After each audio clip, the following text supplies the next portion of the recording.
Always remember, game first, last.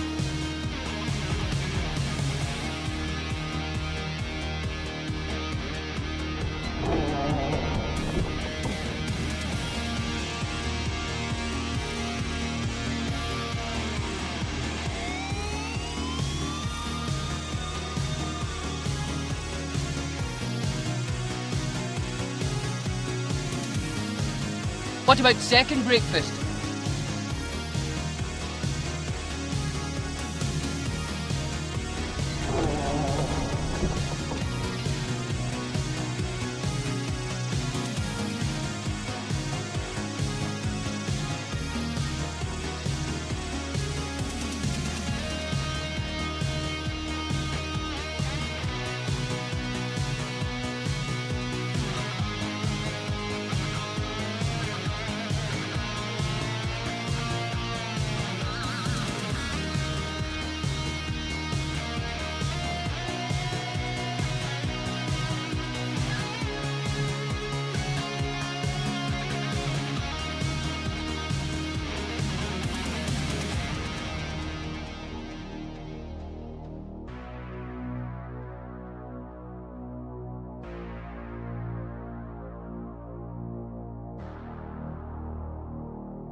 The speaker for the Horde says it's time to drink.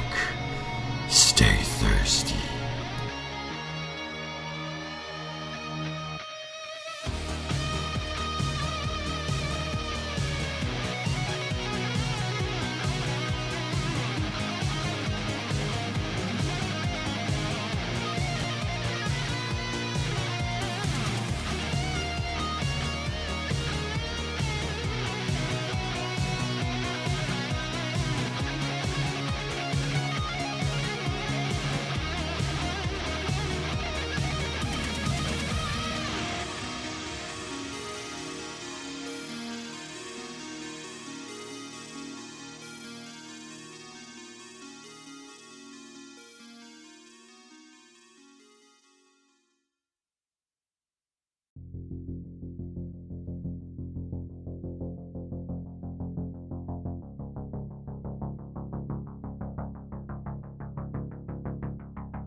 What's going on, everybody? I am Haunted, you're all heathens, and tonight is Shadow Gods Session 6.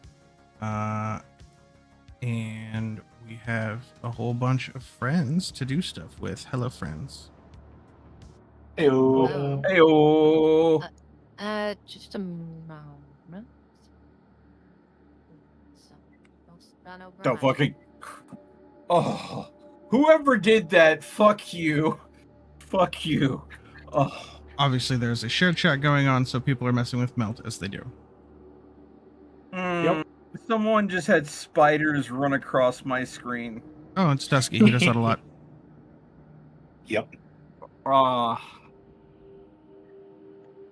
thing is, I live in the woods enough that I've had actual bugs get in the house and crawl across my screen, but normally they're like stink bugs, so it's not unbelievable that there'd be a bug running across my screen. But yeah. A giant husband said, "Hey, say hello." Wild. Okay. All right. Stop. I have sat down here with you on it and tried to set that up better. It just doesn't. Okay. This is true. I see how that is.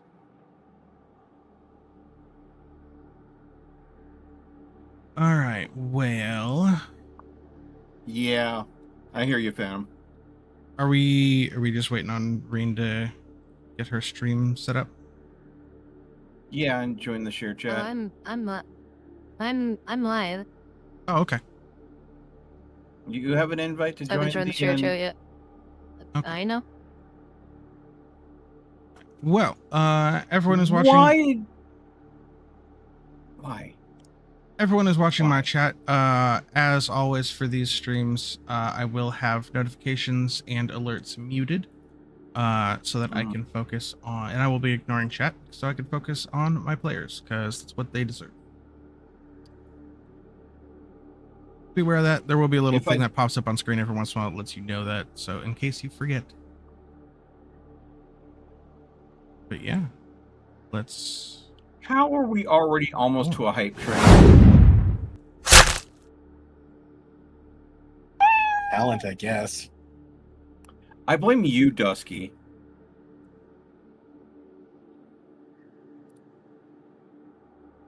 I have done all of 2 things. Yeah, I still blame you. Let's see. Let me check this shared hype train.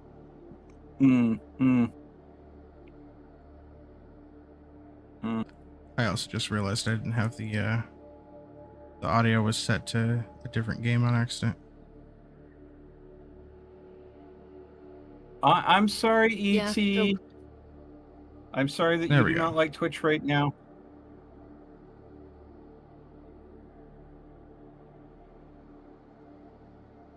Notifications are muted on the DM side. Yes. Yeah. You're welcome to harass me as much as you want. If I talk to chat during actual playtime, I will be muting myself so everybody in game aren't distracted by me talking to chat. But that I will mostly be focused on. The fuck was that? Fuck was what?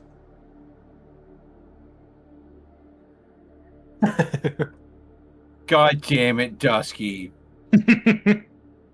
I thought my monitor was going bad. I saw my monitor like glitch out around the edges. That's enough, I think. Thank you. Yeah.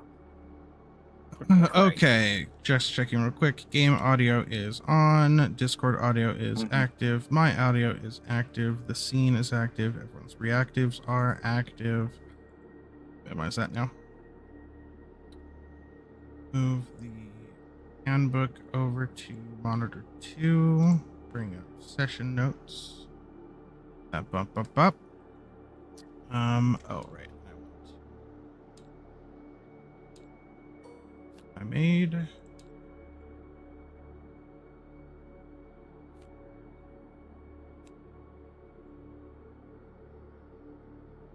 Start a session. I'll put my 3 tokens on my Unleash Chaos. Is that what it says I can do?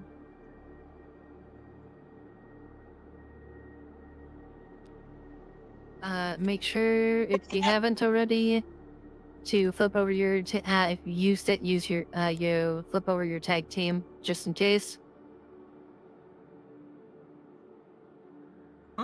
Yep. Also, make sure to flip the table.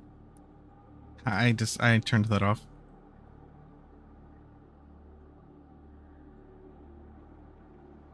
I'm 90% sure I turned it off. It's light lit up on Hunter, here, so you're you the only might... one that can.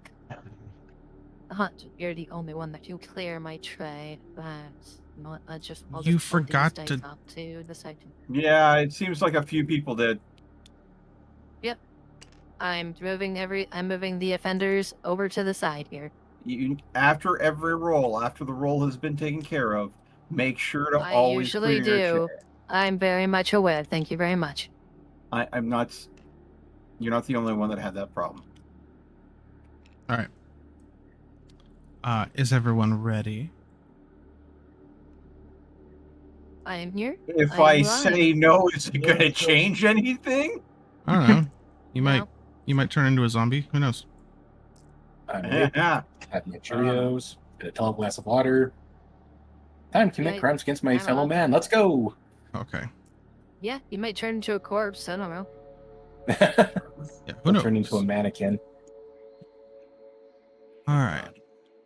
So here we are for Shadow Gods, Session 6. Last week... I think it was last week. Yep, last week. Our party left the Shulk encampment on their way north to Okros to meet up with the Yellow Jacket, who is delivering the promised goods and trading materials, mostly food and some iron, to Okros. Along the way, when the party woke up that morning, though, Nyx unfortunately was gone. She has traveled off. She left notes behind stating that she has traveled off to the Amber Reach to search for more of her, we'll say, guild. And we wish her the best, and we'll see if we ever catch up with her again. Who knows? Crazy world. Along the way to Okros, we ran into someone from Bell's past, Seva, who is Hello. the half ribbit, half dracona druid from the far off jungles, who wanders around trying to save lives. After a little more travel, the party ran into a oddly placed couple of parents looking for their daughter. After finding and saving the daughter, they come to realize the daughter is sick. They bring her back to the parents and get invited to dinner. A very, very horrible dinner, where through some suspicious actions and one unfaithful tasting of the meat, they realize these were cannibals trying to kidnap these people to feed their daughter, that she has some sort of blood disease. In the intervening scuffle afterwards, Anasticus completely disintegrated the father, I don't want to talk about it. being unaware of how much power they had gained at their level up. And they knocked the mother unconscious, tied her up, and tried to at least somewhat soothe the daughter, who ended up crying herself to sleep. They investigated the basement, found all manner of traps and horrors, and promptly took the daughter Mira, the mother, left the house, setting it on fire and watching it burn. It is now early evening, and you have about a 3-day trek back to Okros.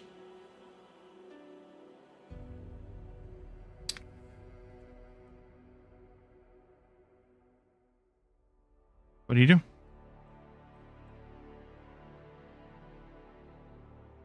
Well, I figure we'll probably make campers sooner rather than later. Okay. You just gonna make camp here outside the cabin, or? I mean, it might be the most well-defended area. The cabin is on But fire. The cabin is on fire and is likely going to attract attention from anything that would investigate a large fire. So, probably That not is the fair. safest We place to should- set up camp. That's true. We should probably end up moving. Maybe go And for maybe go a few continuing to move, maybe go a few more hours until we can find a safer place to rest. Something out of the eyes and ears of whatever goes bump in the night. just reminding from last session, but I'm currently carrying the mother in it tied to a chair, and the chair strapped to my back. Yes. You have I a am currently holding backpack the chair. sleeping daughter. We'll also need to, on the way, hunt for red meat for the girl. No. I have ideas for how we can at least create a sustainable treatment, but that's going to take some time. The size of a tree trunk at a deer. Roll for an invest. Why are we throwing the children? Hunt for red meat. The easiest way is to obliterate it. We do want some of the meat to be usable. After. I mean, if it's pulp, you could put into a soup and it'll be just as usable.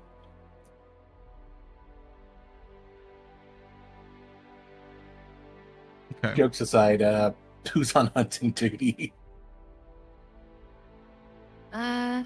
What would that be there, Haunted? To see if you can find some meat to hunt. I mean, you probably have some. It'd be jerky, but it's still considered red meat if you don't want to necessarily hunt for it. And Seva, assuming don't the don't fresher, forget the you better. have a little bit of that tincture you made earlier left. Yeah. That's what I was saying. I could So, potentially make a maybe not sustainable right now. treatment. But Plus, made it's- into one of it's- those things. It is safe to say that anything with any creatures in the vicinity without immediate ill intent probably are running for their lives because you started a very large fire in the middle of the woods. Question is, say it's getting evening. Is is there still some light outside? Like You probably light have at like the an beginning? hour and a half before it is officially nighttime. So I look at the group. I'm like, let's continue walking, and we could probably make camp down the road while we have some light left. And then if we see any creatures or animals on the way, we could probably take care of them. So Works get for as me. much, make an hour's worth of travel time away in the direction we need to go, and Yeah. then use the last half an hour of light for camping. Absolutely. Works for me. That's right. Haunted, would it be okay for me to go ahead and spend a hope to use any port in the storm to try to find us a good camping site that's going to give us enough cover to keep us safe from what goes bump in the night? Sure. Yeah. As you're going, actively looking for some place that's going to be at least offer a little more cover because you are just out in the woods. Yeah. You do come across a small outcropping. Go ahead. Did you want me to do a roll for it and spend the hope, or No, just- you spend the hope, and I'll call that a success for this. Oh, okay then.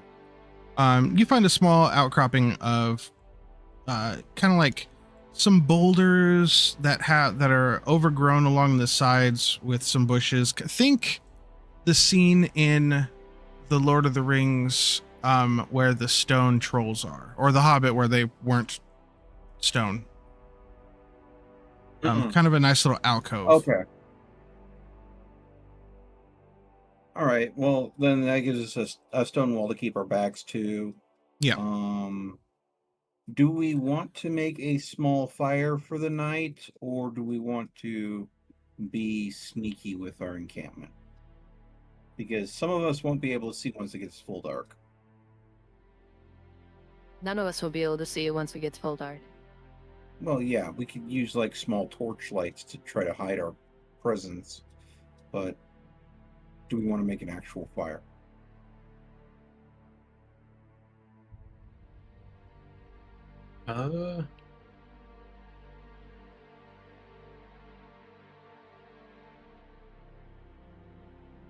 Probably not.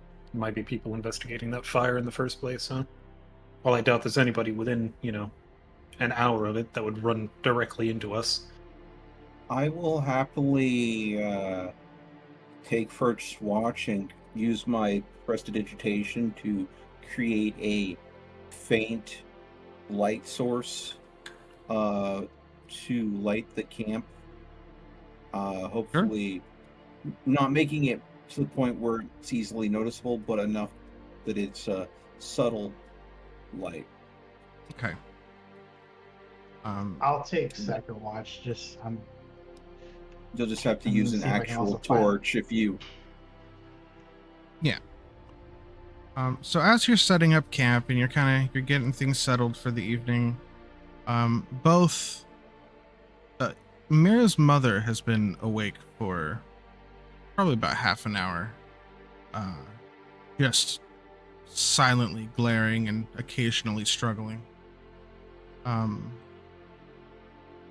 Mira, however, wakes up now,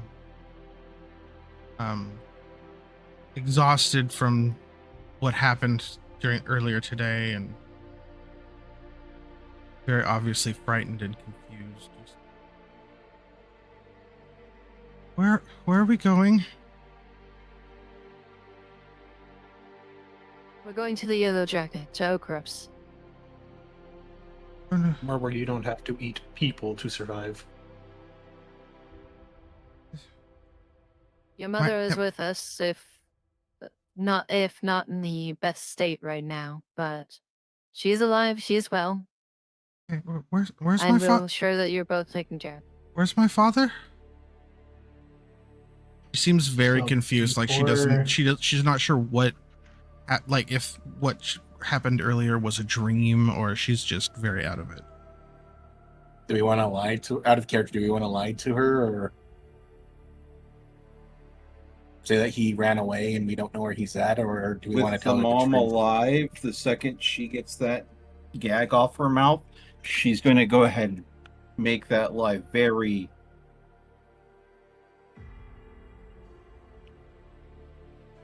As That's you're all true, but I guess it's a question as of- you're all giving each other furtive glances, she looks over and sees her mom bound and gagged. And for a second she seems shocked, but then she seems more worried as understanding kind of takes over her.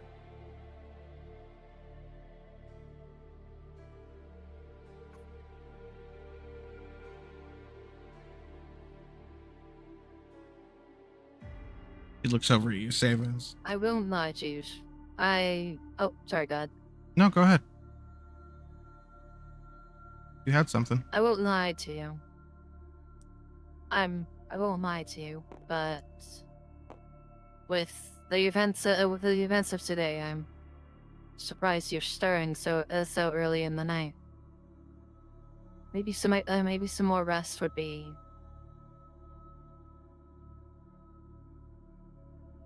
Sleep's not hard for me.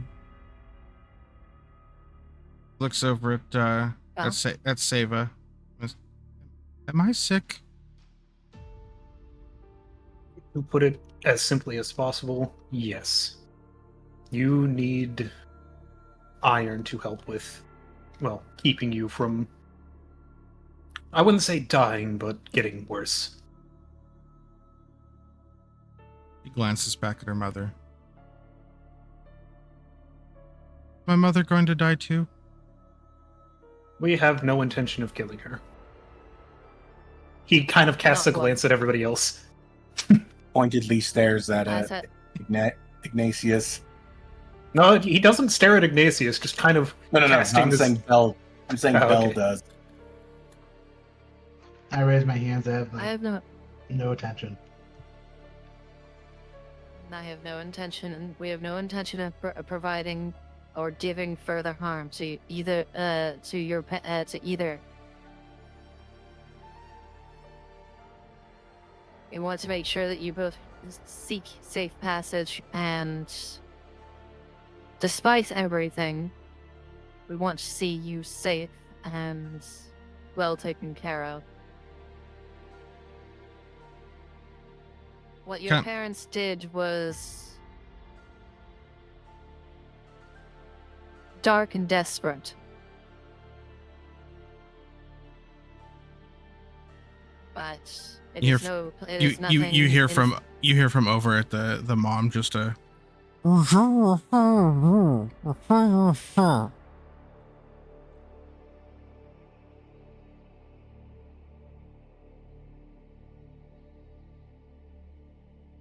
I have no idea what she said.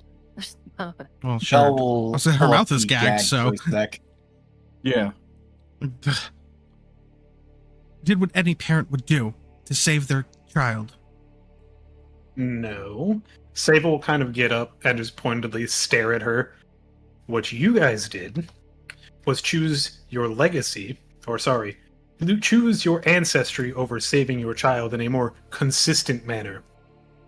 You chose to stay in a house that puts her at danger, instead of trying to go to where people are that could help. No one's gonna let us feed her that much meat. He kind of takes a moment to sigh. And you didn't once for a moment think that there might be some treatment that could, extend the time that she has between each meal? I took one look at her, and with the materials that we gathered in the woods, I figured out something. I have an idea for something that could do that. Extend the ability for her body to keep the iron in it. Liar. She just kind of rolls her eyes and looks away. He just says, believe what you want. We're not here to argue with you. You do We know. you do notice when she said the word liar, though, her voice cracked. After she's Shows- done talking, Bell's gonna re-gag them. If they're being investigated, it's best not to draw too much attention and let her Oh, yell God, her head off. And we're gonna play the quiet game for a bit longer. Mira just kind of walks over, not next to her mom, but near her mom, and just kind of lays down on the ground, folds her arms under her head. Zeke will pull out his bedroll and set it down. I will be holding watch for the night. Feel free to use this. And your mother, for the wrong that she has committed, it was done out of ignorance. She chose a dark path, but it was the only path she knew at the time. We will do our best to hopefully help her and you find a better one. And he'll just lightly give her a pat on the shoulder as he will go ahead and turn to the edge. When you reach down to pat her on the shoulder, you realize that she had passed out almost immediately already. Alright. Just I will go pure ahead and- exhaustion from the day's events. Yeah. I will move her to the bedroll, and make sure that she. And I will take up station next to her, even though I may not be providing a watch. I will be. You're still taking taking taking watch action, the keeping watch action, but just over her instead of. over I her will- rather than That's fair. everything else.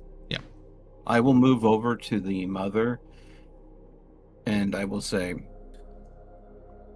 for the sake of your situation, Are you hungry, or do you need to relieve yourself at all? She doesn't even dignify you with a response. She just stares off into the woods. Angry. Fine.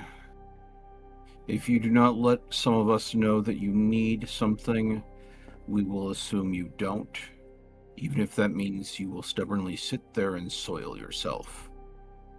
And he's going to turn and walk to the edge of what camp is and look out into the night and keep watch. Okay. So, Sika's going to keep first watch. What is Dusky? What are you doing for your 2 downtime activities? Let's see here. Definitely going to heal up, and I'm going to patch up my armor. Okay, so you're going to attend to all wounds and repair all armor as your 2 things? Yep. Okay. Theva, what are you doing for your 2 downtime options? This is your first long rest, right? Technically I participated in the last one, but Yeah.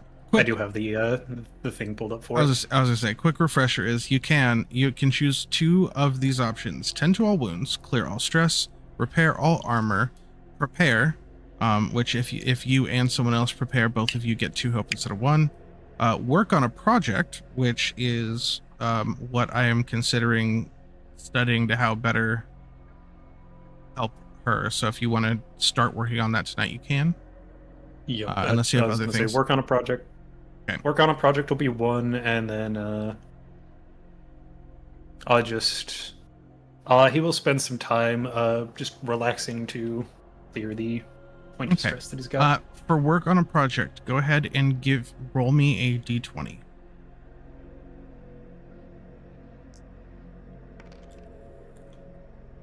That is a 12. Okay. Yeah, you definitely make some good progress on what you think is coming up with a sustainable way to mitigate her disease.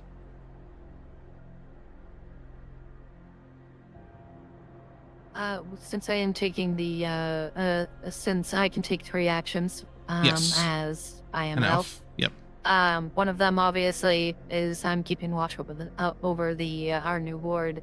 Okay. And her mother. Mm-hmm. But secondly, I am going to go ahead and reduce my stress levels, as well as I would like to aid him in his project. Ooh. Okay. If that was okay. How are you going to aid him? In what manner are you providing aid? I'm going to go ahead and use my tricks of the trade to kind of I'll rattle off some ingredients off of the top of my head off of the on the ship that I know that we have in stock, or we have in stock, Okay. or could get in stock. Yeah. For him. Yeah, I'll say through knowledge of what you usually have aboard ship and time you've spent with your sister, you have a at least basic rudimentary level of knowledge. Not too much in the practical sense, but at least enough to help someone else. So go ahead and roll me I'll say a d4. Roll a d4? Yep. Do you want me to? Am I adding my hope and fear, or just rolling? No, straight just d4. So d4 plus trick to the trade or invented, so +2. Sure.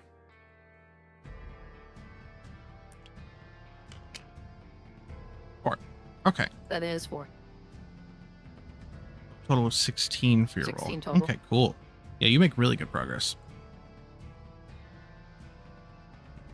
Okay. And Anesticus, you also as an elf have 3 downtime moves. I know you're using one of them to be the second watch. What are your other 2?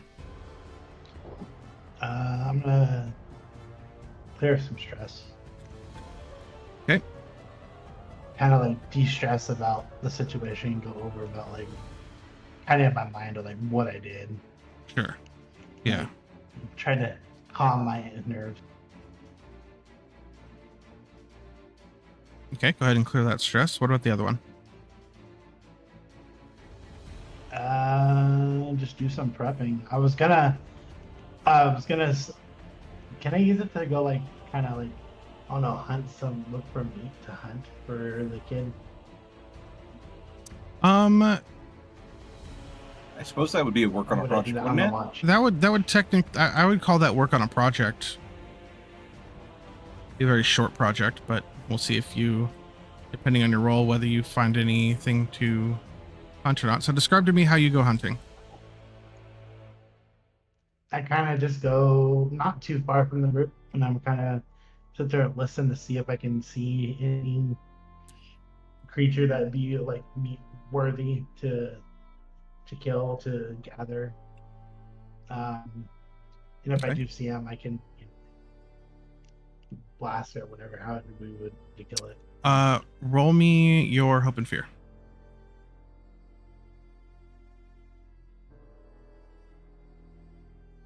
Just the hope and fear.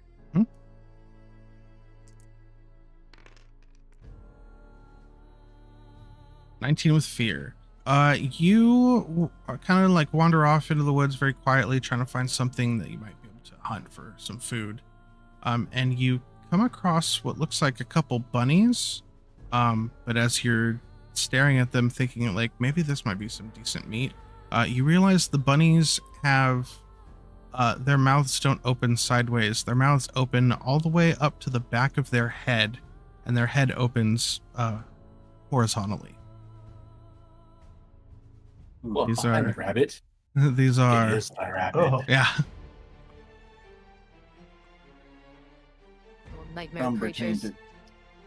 Yeah, you find a couple Umbra tainted bunnies. That's not good meat. No, that's not gonna work. Weird, I don't find anything on a 19. That's crazy. 19 But you with- did find something. 19 with But you fear. found something with fear. Something. I got you. I got what you. Yep. There was You there, could there hunt was a them and then there was see a if there's any good meat still on them, but there was a number to hit to see if you Nah. found something or not, and then hope and fear decided what kind of something you found. you gotta stop rolling with fear, mate. I can't control what tabletop does. Oh boy.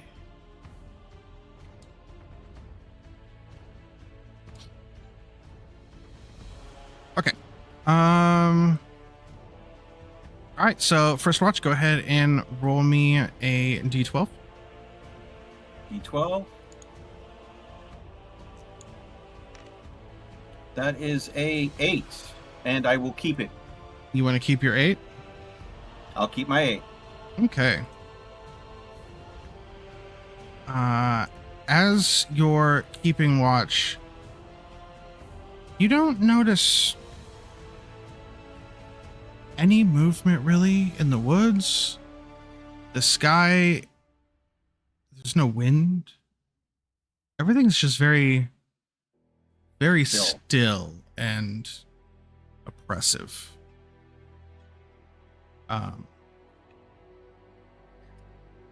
Are we far enough And it- from that house fire to not see the glow in the background? Yeah, you traveled for an hour and a half or an hour, so you're definitely far enough away. But the night, the silence and the darkness of the night does feel oppressive, and I gain a fear. Yeah. Oh, okay. Sure. Second watch. D12, right? Yes, D12.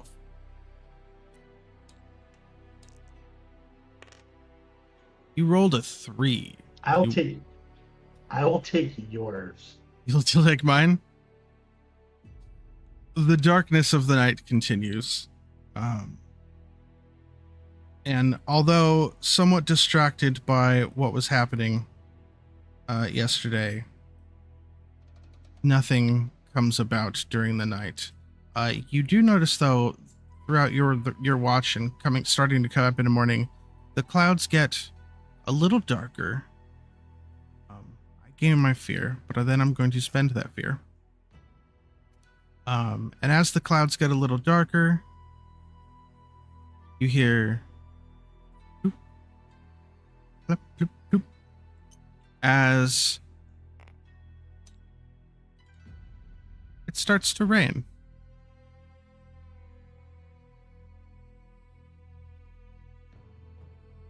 Oh, that's a lovely little effect that you can put on the table. That's cool. I like that. Now it's just slightly raining for all of you. As it starts to rain. Mm-hmm. Oh yeah, go ahead. I was just going to say, Sava starts to get up. He is unbothered by this rain. Yeah, it is. As the rain starts, the light does come up on the. It is morning. For my second downtime action, I clear stress. Oh yes. Okay. Sorry. Where the as the rain starts, Vi is going to go ahead and she's going to drape.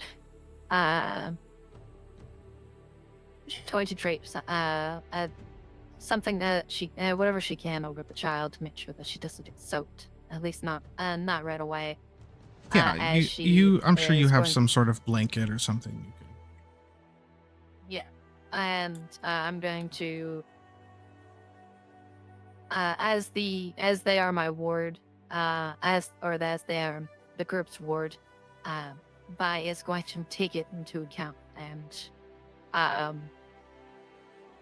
keep Ava. Her name was Ava. Mira. Mira, thank you.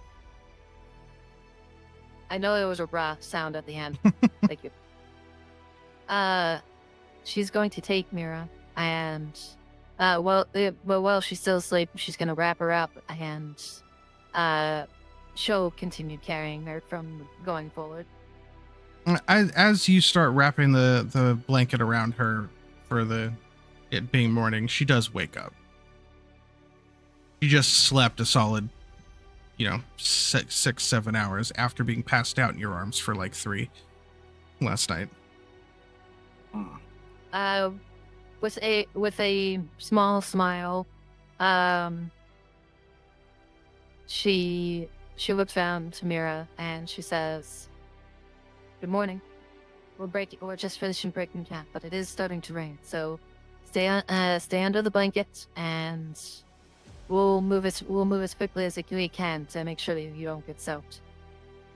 She accepts the blanket from you and looks up at you with a reluctant trust. Like she knows you've been kind to her so far, but is still very wary of this group that in her eyes just kind of upended her whole world.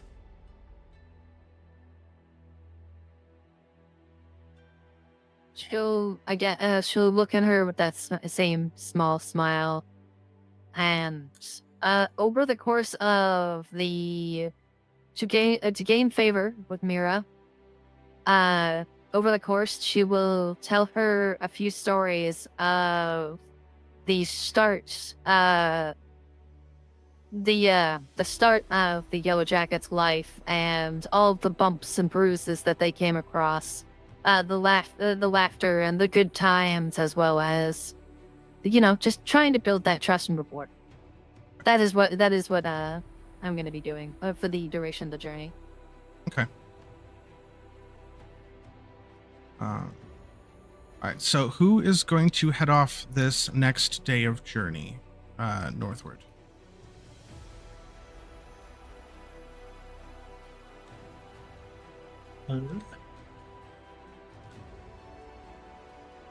I look at Sava and I'm like, either you and I mean, we're pretty.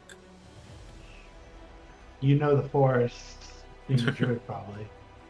I have navigated my fair share, yes. Okay. I can take first. So you're going to be up front? Yep. Okay. So Seva, go ahead and roll me to Hope and Fear. And explain to me how you are getting everyone through this next leg of the journey. So Seba is going to just kind of, while he may not have been may not have explored this forest before, he's just going to keep an eye out for the signs and how, like, or see how the nature is, like, existing here, trying to navigate and avoid, like, any patches where it feels, we'll say, particularly bad. Okay. Keep in mind, there was some semblance of a road that you guys stepped off of to make camp. Yeah. He intends to keep as close to the road as possible. Okay. All right. So yeah, go ahead and roll. Go ahead and roll Hope and Fear. Yeah. Actually, let's make that a. Give me either instinct or knowledge. I will don't know do if it's instinct. Yeah. Just I me, figured. or for anyone else, is the rain coming at the world sideways? It's based on your camera angle. Yes. Really? That is a 19 with hope. Nice. Go ahead and take that hope. You spend the better part of the day traveling fairly uneventfully, avoiding any sort of things that look like it might be game trails or spots where nefarious creatures might be trying to lure prey off the road. And as you're making your way forward, it's a fair amount after midday. It's probably like 4 in the afternoon, coming up on evening. You notice a lantern light up ahead, about 300 feet, kind of sticking around the bend of the road. The road curves to the right, so you kind of can't see what's attached to this lantern, but you do see a lantern kind of hanging off. I'll kind of like put my hand up to kind of say, like, we should stop, and kind of just gesture forward towards the lantern to everybody. And in a low voice, it's going to say something up ahead, lantern light. So you proceed forward with caution. Yes. Okay. If we're lucky, maybe it's a merchant. If they're heading just be on the towards safe side, Elle's going to make for the bushes since he looks kind of conspicuous with a woman on his back. Fair. He does the Homer Simpson thing into the brush. You're keeping her tied to the chair and not just having her walk behind you? Yes. Okay. It's not even really tiring him out. That's fair. Okay. As you approach, you kind of start curving the road a little bit. You can get a better look at where this is. You notice not just a lantern. You notice a full stand with tarps and rugs put down on the ground below it. There are pans and ropes and crates and bottles all over the place. It looks like a trading stall in a major city, but it's here in the middle of the woods. And for how drab everything is, there's surprisingly a lot of bright colors, and you almost smell it in multiple types of incense burning. I hope these guys aren't cannibals. And you do notice right behind, on the same post that the lantern was hanging from, you do see a hanging sign. You're a little too far away to quite see what it says, but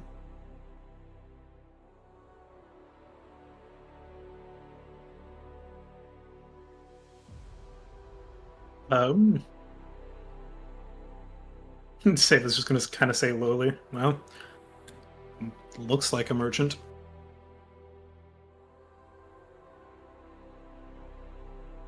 You got just Kind keep your of- wits about you. Kind Do of odd they that have- there's.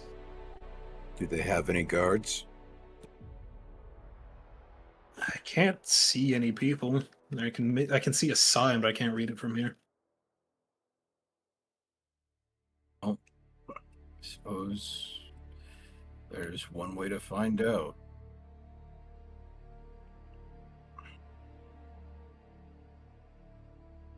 but everyone continues on.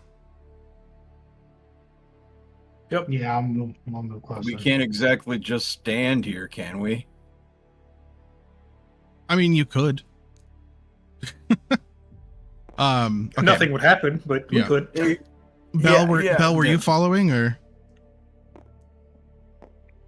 I'm gonna say Bell tripped over there. Yeah, at this point, it's gonna look ridiculous with the chair, so he's going to let her walk on her own power, but he's gonna keep her tied. Okay. Yeah, you He set has her a down rope from the lead on chair. his hands. Yeah, you set the chair down, and you untie her legs, and lightly unwrap her from the chair, but then tighten it back up around her arms, and then have a lead tied to rope around her hands. And you're just kind of leading your prisoner. Now on foot. Doesn't feel good to Bell, but it's got to be done. It's either that or look ridiculous with the chair. And as you get closer, you smell very strong sense of frankincense and dragon's blood incense. And you get closer and you see the sign. And the hanging sign there says a name that Vi, you are at least in passing familiar with. The sign says, Rovan's Goods, best prices for people who look desperate. Wait. Immediately you see Vi's ears they kind of flutter a little bit as seeing the name. In almost like recollection, as she says, "We might actually be able to stop here if you are in need of something." She says, looking to everyone. Reliable merchant? Known merchant. Hasn't done me wrong in the past. Uses our ship quite frequently, actually. On that note, Right, as you're thinking about Rovan, it occurs to you that you've never actually seen Rovan on your ship. He's been at port on both sides of the bay, but you've never seen him aboard.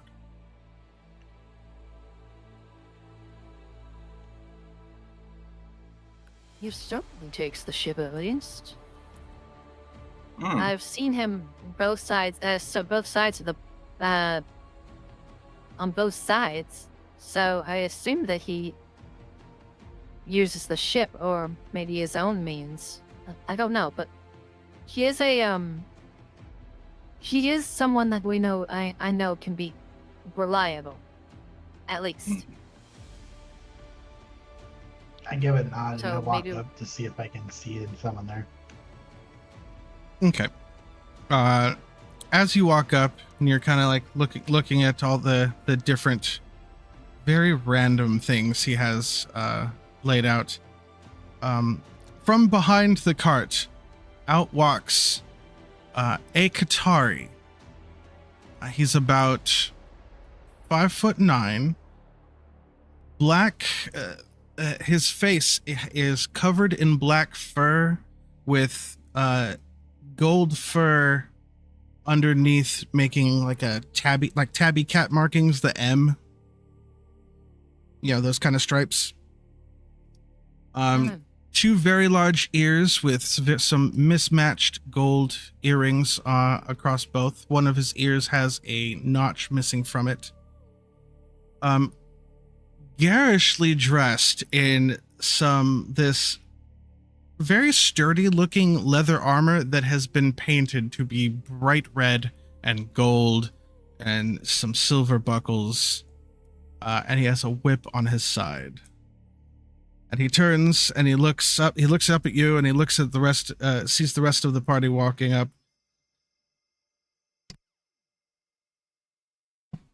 Ah, travelers, prisoners, sad child, mushroom furniture, large man, angry elves, classic road party.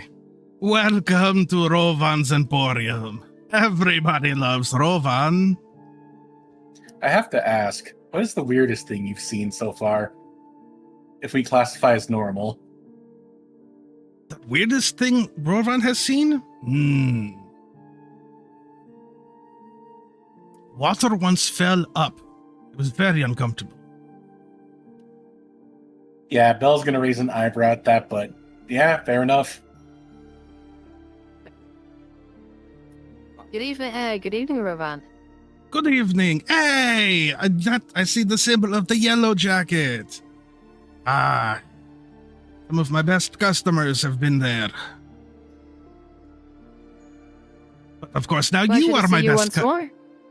Yes, of course it is. Everyone loves Rovan. So, what can I do for you?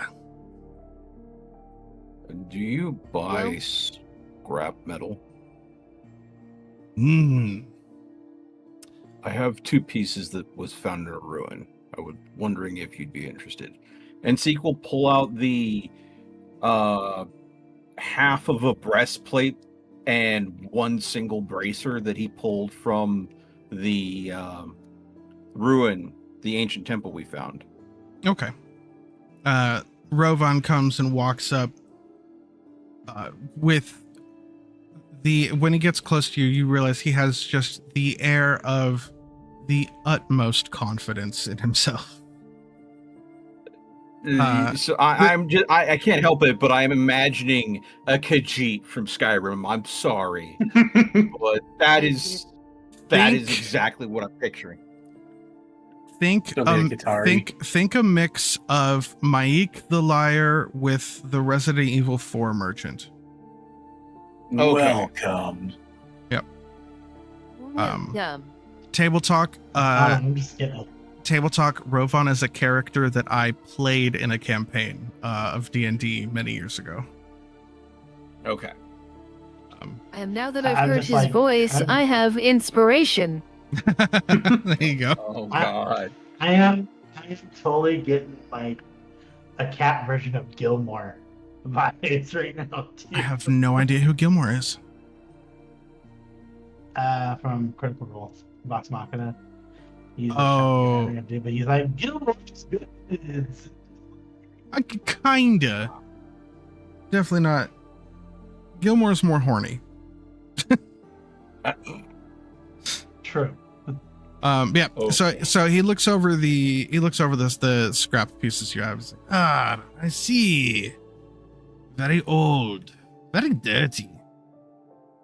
Perfect. I do not buy. I will trade. All right. Let's see here. We have chalk. We have bandages. We have small person wine. We have these wonderful blessed branch splinters. He holds up a jar that very clearly is labeled fake on it. I have child-sized blankets. We have this magnificent root here of such wonderful powers you have never seen. But you can't afford that. As he gestures at a potato. Okay. Uh, Sadia, was there any herbs that you were looking for that he might have?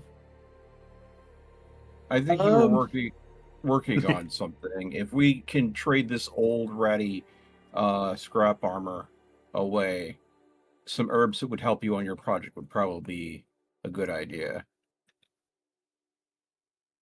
Yeah, kind of just looking over his stock. Is there anything, or would there be anything in there that Seva could identify that would help? You do Is there anything see, useful? yeah, you do see one what looks like to be decently sized apothecary pouch, but you can't tell what's in it. And the pouch could be useful. Is there anything inside?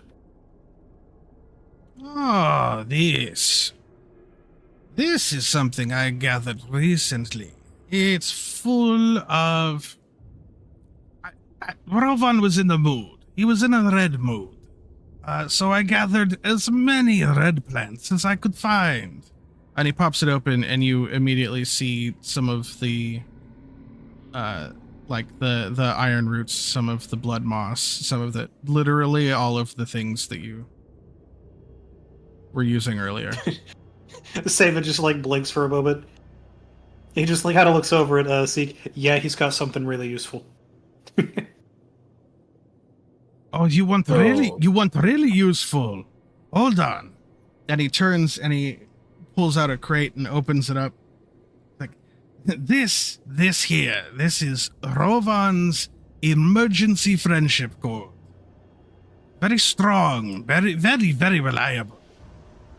This is what you want. It's a Deke's gonna look at Saya and then look back at Rovan. it's a box of rope. It's a box of rope. Circumstances as they are, the alchemist pouch is something that I would appreciate. I don't think we can afford the very reliable rope. I don't know if we have enough to trade for that, but would you consider the scrap metal for the pouch? Do you want me to roll anything to try to persuade him?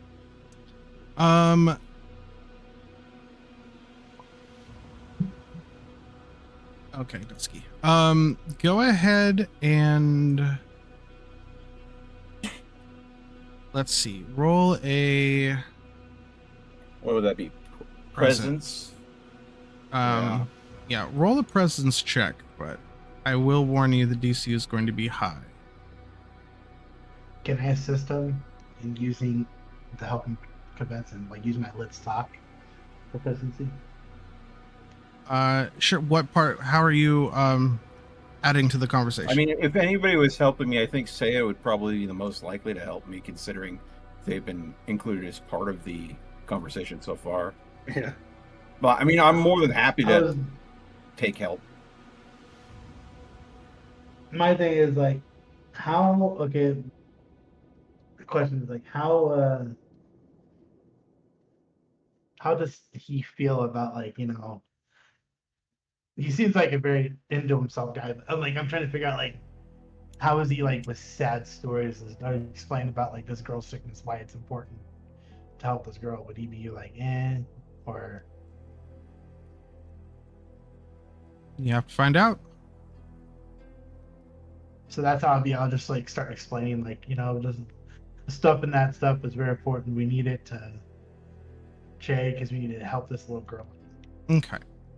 So you start explaining the illness that the quote unquote sad girl has. Okay. Oh. Yes, hollow blood. Very unfortunate. Very unfortunate. Very sticky. Well, how about this? I will give it to you for free if one of you can beat me in flighting. And what? Lighting. Oh my god. Proceeds to toss the lightest person. No, that's not what that is. Would Seek know what flighting is? Oh, look at that sunchild fly. That's not what I meant, but that was impressive. I'd give her a parachute or a blanket to use as a parachute. I, as a player, know exactly what you're talking about, but I don't know if my character does. Some of you at least would. Flighting is think of it like a rhyming insult battle. Yeah. Bards would be king here. Yes. Seva's over here just like, no, I'm not very good at this. Not either. No takers? I suck.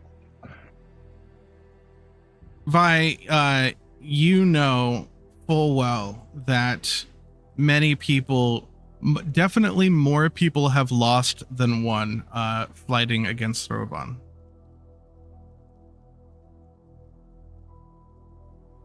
I could get Bell would give it a shot, but what's the stat required? Oh, no. That's So not. this is you actually making up Yeah, this isn't a insults roll. on the fly against this character that we just met. This is not a roll. This is going to be you actually dishing out rhyming insults. Can Yes. you do that? Oh God, it's been a while since I've Yeah. done shit like that. Yeah. I mean, I can give it a try. See, the thing is, he's willing to give it to us for free. If you can go ahead and on the fly Out rhyming insult insult him. me. Yeah. and we have a person in our party that says he rarely ever loses. So, All right.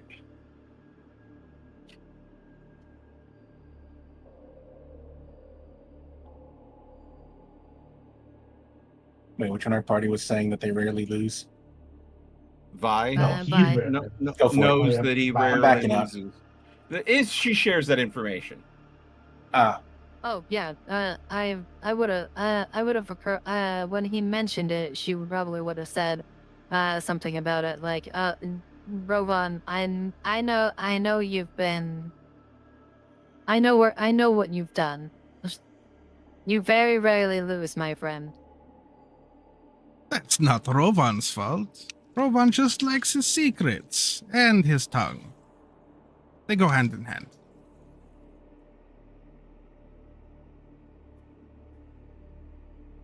You see Rovan kind of, for a second, is like staring at his hand and like almost touches it to his mouth and then kind of shakes his hand, puts it down, keeps looking at you, smiling.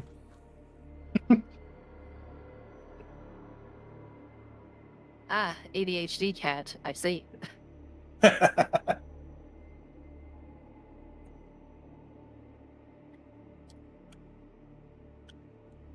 Does anyone accept? If we lose, how much would you charge for it? Oh, no. If you lose, the cost will be...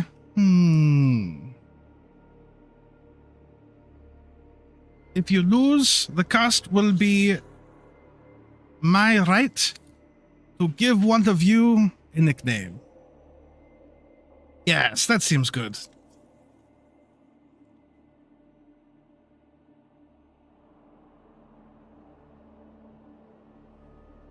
Vi will openly, like, you can see she openly smiles at the fact that she's probably heard some of the nicknames that he's given people. Yes. That for some reason, no matter how much the person that he gave the nickname to tries to hide it, somehow it still catches on.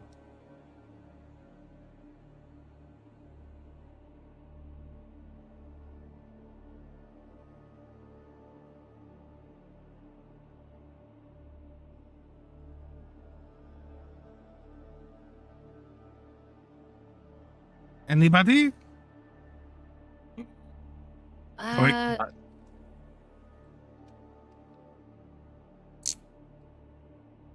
don't. I am not confident in my actual insults to go ahead and like I could be creative, but I cannot rhyme them worth a damn.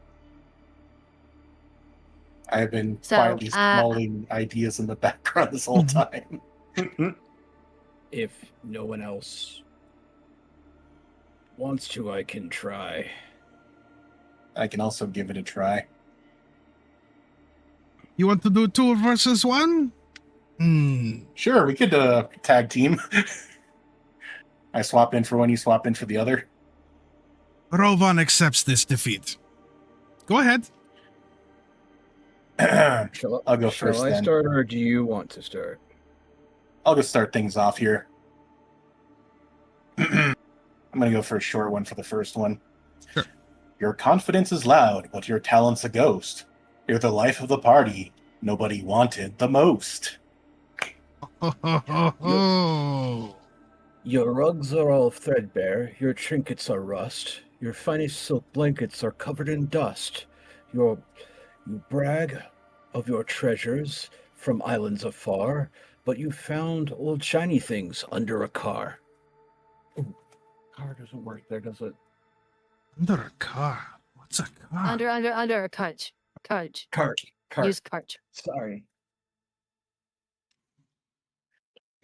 Do we roll for the psychic damage? Yeah. I'm sorry. I'm trying here. Appreciate the effort. Like I said, I'm Car just and jotting them cart down. don't really rhyme that well, though. Oh. I have a few longer ones, but I'm sticking with short point ones. Yeah.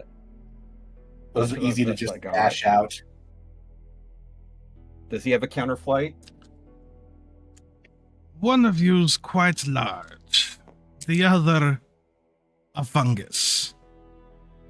Yet somehow, Rovan is the smartest among us. When both of you said words, it comes out very stale. But what do you expect when no one's had ale?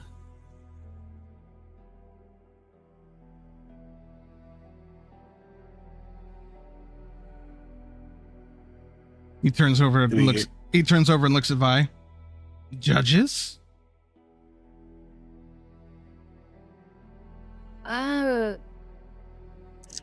Genuine though? Always. Vi will go ahead and point to our giant. I think he takes the first one. Very creative though. Okay. Okay.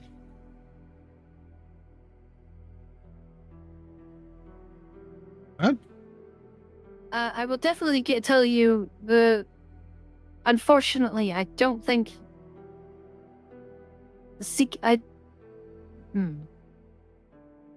Vi is actually putting in like actual genuine thought into this.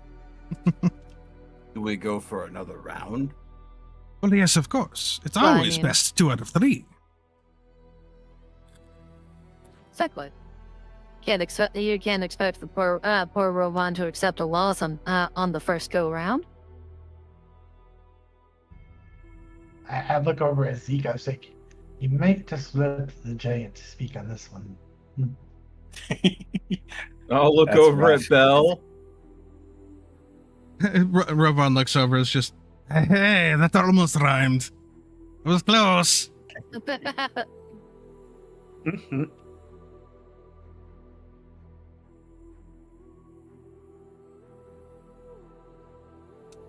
All right, round 2 then. Certainly.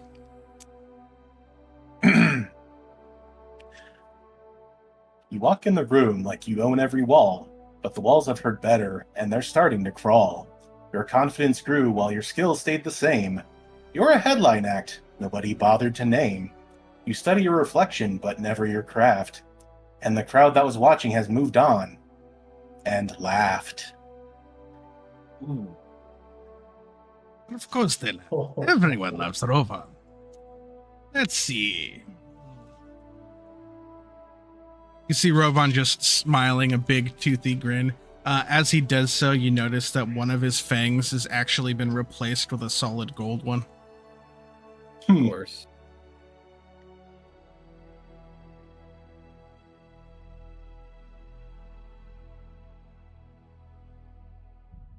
You fight with your words. You fight with the best. Somehow you fight. And Rovan just freezes.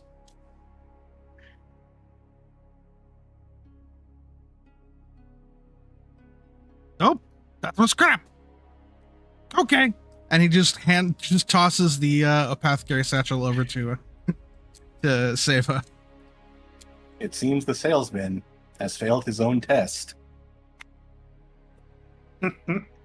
It happens once in 100. But now that you've won, how about this premium rope right here, huh? Much better than the normal things you find around the Amber Reach. You know what? I will happily trade the scrap metal we have for the premium rope if you're interested. Fantastic. Even trade. And he puts his hand out to shake your hand. Oh, my wooden mannequin hand comes out from underneath my robe. He did clock that. He did clock that you were made of wood immediately. Yeah, I know, right? Yeah, I'll shake his hand on it. All right. He shakes your hand very vigorously to the point where some of your spores actually start kind of trailing down to the ground a little bit. It was like faint, like dust coming off me, but it's actually spores. Yeah. Okay, so I will just clear the metal that I had taken off my little notepad here, Sure. as it has been uploaded to him, and I will leave the apothecary pouch with Saya because she's going to be he's going to be the one that's going to be able to make the most use of it. Yeah, Rovan had already tossed it at Seva. Okay. And I guess I get a very nice piece of rope. Yeah, you get you get 30 feet of rope. It's just rope. I couldn't resist myself. I look over at Zeke and say, "Hey, I'm glad that we needed the rope the most. Be careful. He might use it as a scratching post." Oh. That's good. That's good. You know what? Here. And he turns around and he picks up a very small keg, about the size of like a basketball. And it has in really poorly written on it, it says tiny person wine. Uh-oh. I'm back, bitches!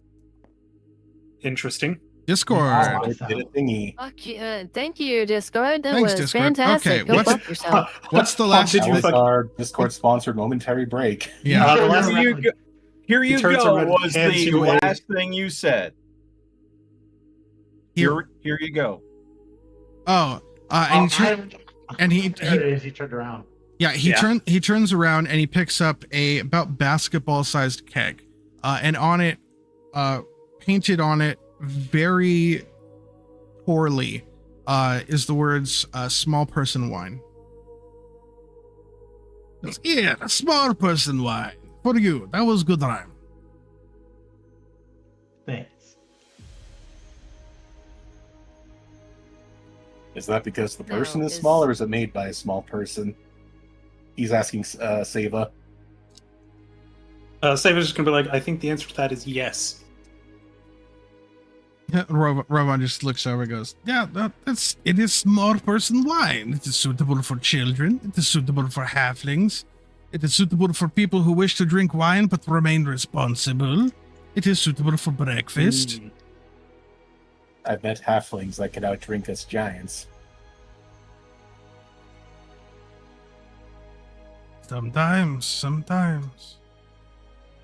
Well, unless any of you need more rope.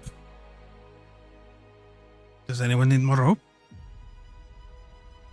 I do Take not think one so. more look at his goods. Is there anything that calls out as being infused with splendor amongst his Not wares? not even close.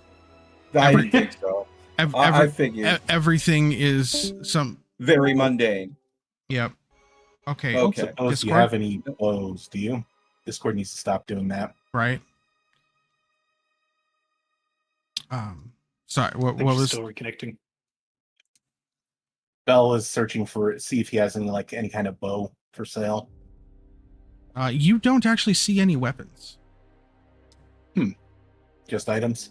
Just normal like household items. Does he have 20 pounds of flour and torches? No. Damn. 20 pounds of flour. It's one really big flour. Made from a single. The closest thing you see is a small burlap sack that is labeled bland travel food.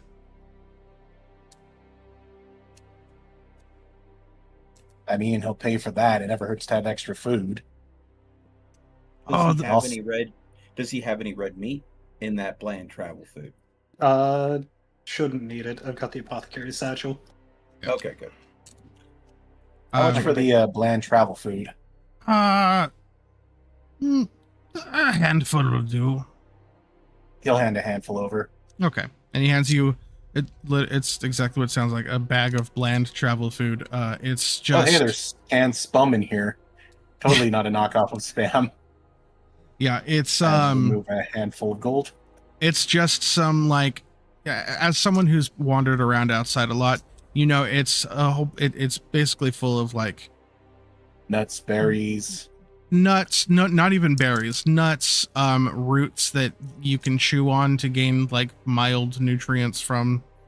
You know what I mean? Just like there's a couple potatoes. Maybe some hardtack. Some pemmican. That's it. Not even anything prepared. Just raw. Like Literally raw food. Basic, raw, forageable. bland. Yeah. I mean, there were points in time where Bell had nothing, so. Also, well, an Asticus, while they're looking that over, and you're kind of like checking out your, small person wine. Yeah. You sneak a little sip of it just to see. It's grape juice. He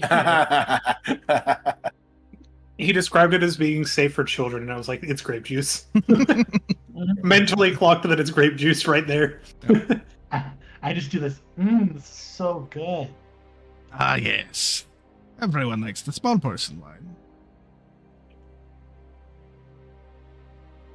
I'm just adding bland food to my inventory. Okay. Hey, I on my notepad I added 30 feet of very nice rope gotten from Rovan. There you go.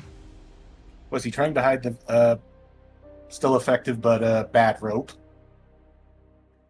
No, you as you're kind of looking over the different ropes, you realize he has probably 16 different boxes of rope, all labeled differently.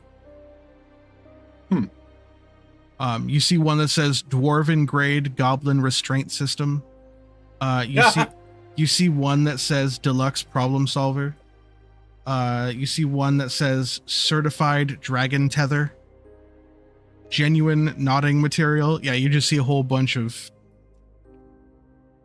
ridiculously named and not evenly priced rope. So I put in inventory small person wine in parentheses. Definitely not grape juice. There you go. Okay.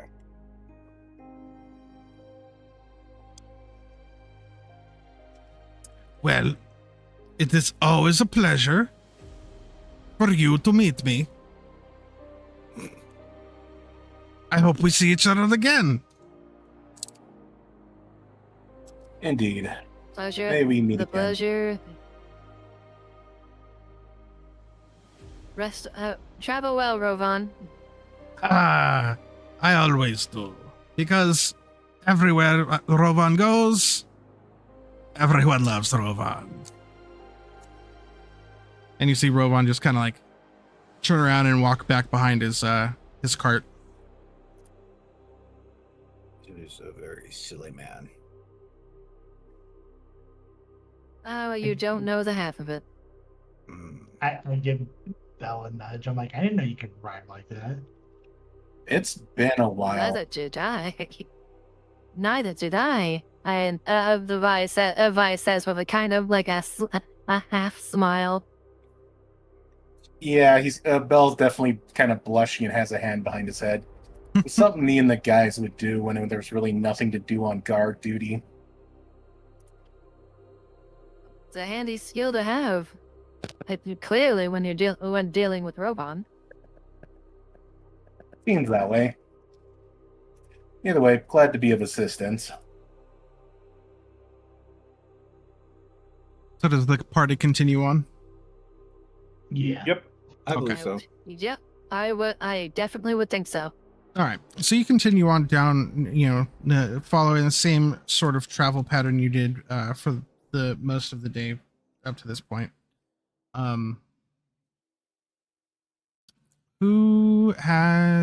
Does anyone have 3 or higher for their instinct? I have 3. I have 3. Okay. You two, after about 200 or 300 yards getting away from Rovan, you both kind of glance backwards, just kind of chuckling to yourselves, thinking about it. And there's no cart. No cart, there's no lantern. He's just gone. Everything's gone.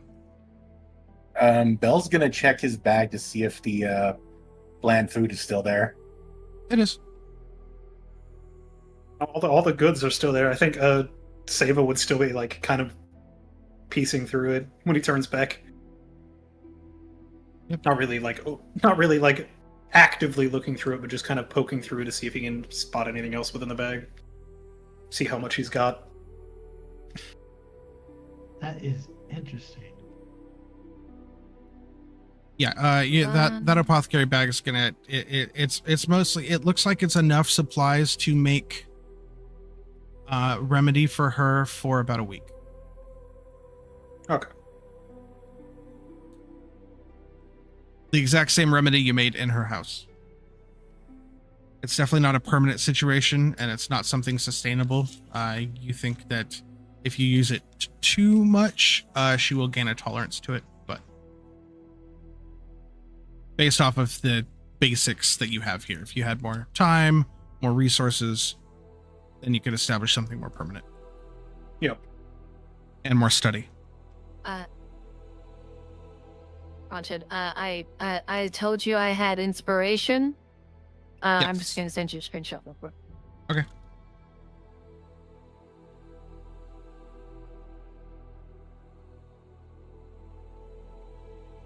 Once everything opens up. Well, while that's happening, so yeah, you travel for the rest of the day, fairly uneventful. You notice the road is starting to get a little more beaten down as you're slowly getting closer to Okros. And it's about to be nighttime. Are we gonna? Yes.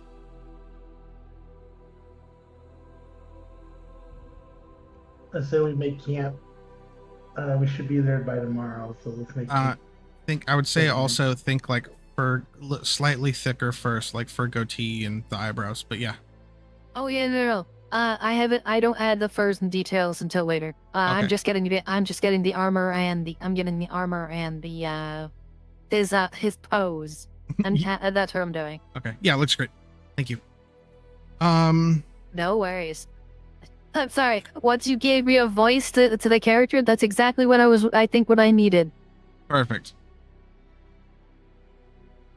Yeah, I played that character in a entirety of 2 sessions of D&D back in like 2015, 2016.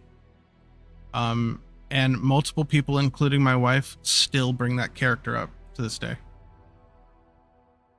So he's just swarmy as fuck. As far as you can tell, he's just a super confident Qatari. That's a trader, clearly also a bard, but yeah, bard trader. Yep. Fair enough. Yep. So we are coming up on night 2. Gonna make camp? Sure. Second verse, same as the first. It also starts to rain a lot heavier as night falls. Okay, I'm gonna say this again. Are you guys sure the rain isn't sideways for you? Again, it's literally just it When is falling sideways for me. Yeah. But it is just because of how our cameras are angled. It falls as a PNG. I It does not fall as a dynamic object correct. or Okay. dynamic So animation. you're just looking at the PNG sideways. That's all it is. Oh, okay. So If you turn from my perspective, you'll see it's falling, but it's flat. If you look at it from straight above, it's falling, but like the wrong direction because it's how it is. It's just what it is. okay. You're overthinking it. All right. It's blue stuff falling. It's rain. Okay. Sure. Sorry. All right, so you start settling in camp for the evening. Who's going to be taking first watch? Who's going to take second watch? I'll take first. You'll take first? Okay. I am watching my word. Okay. I'll take second again if no one else wants to. I am making a wicker basket to put the mother into. Okay. Oh, okay. Roll me. I am using my ounce of prevention for this. Ounce of prevention. Roll me a finesse roll for tinkering. You know what? I will give him help with my inventive trait from my my skill set. So Belle, spend the hope to add +2 to your roll. You spend the hope and then roll the d6 to add to his roll.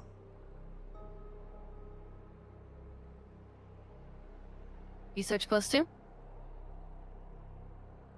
No, inventive? because no, it's just the d6 because you're adding it to his roll. You're using your inventive as your catalyst of assisting. 6, okay. And what was Dusky's? +6. What was your roll? I didn't roll yet. Rolled yet. Oh, okay. I wasn't sure if I was to wait for that but I can roll No, now. same time. 16 with 16 hope. with hope. So a 20, 4. 12, 22. No, 22. 22. 22 with hope. Okay. Yeah. You take some time and you craft up I wouldn't call it full wicker, but it's definitely a like Good thing we bought all that rope. a pliable stick basket. I'm assuming large enough to shove her into, basically. Yes. Okay. It's basically a backpack for her. Right.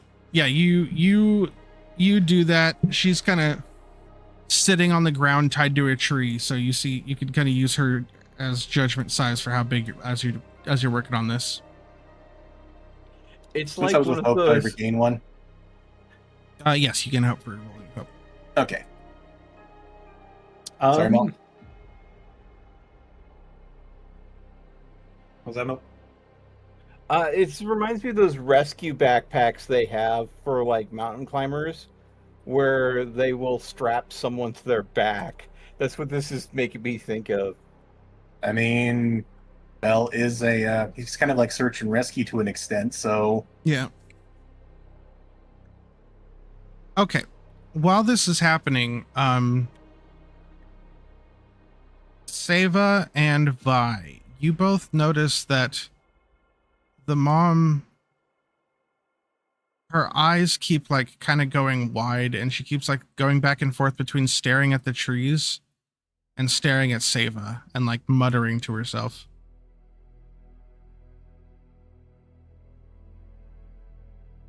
Feel free to remove the gag if you want to figure out what the hell she's doing. Yeah. Vi will go ahead and remove the gag, and she'll look to the mother, with her presence, and just and ask, "What has got you so worked up?" Aside from the obvious. Sava, I would like to have Sava kind of see if he can pick up on like how she's looking around, and he's gonna be like, dangerous area. Oh, sure. With your knowledge of wandering through the woods and stuff alone, you haven't picked up on anything. But the medical side of you, watching her mannerisms, is starting to recognize possible, like mental distress, pushing towards mental collapse. As Vi, she ignores your question completely, continuing to kind of stare at Sava, and it's just like, no, that wouldn't have been enough. We had to. No way it would have worked.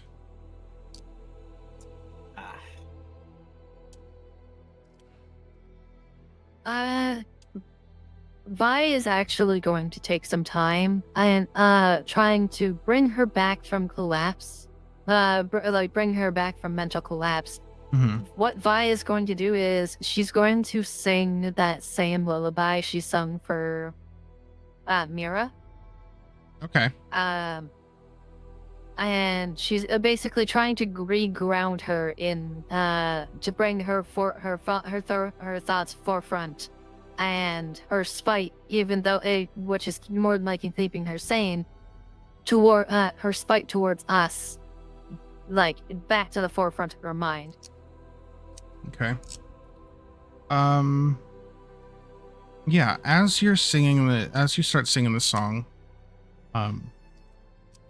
which you notice in your periphery as you're doing so, Mira kind of lays down and goes back to sleep with the blanket wrapped around her top half, also kind of calming down to this song that you sing. You notice the mother she stops, her eyes stop bulging as wide, and she kind of stops glancing around as erratically. She's visibly calming slightly, but the muttering doesn't stop. You just hear her every once in a while she'll say something just like, how often? How many? As she just kind of... As soon as she starts calming down, Mm-hmm. Vi is going to go ahead and she's going to break off a piece of jerky. She's going to grab her water skin, and she's going to make eye contact with her and just say, "Eat, drink. Your daughter is worried. Come on."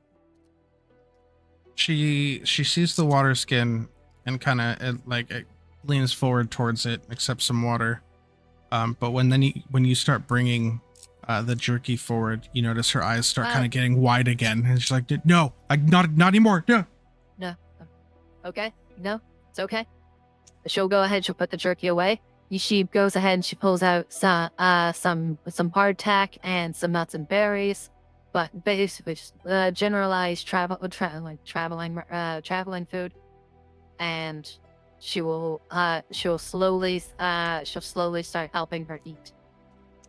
Okay.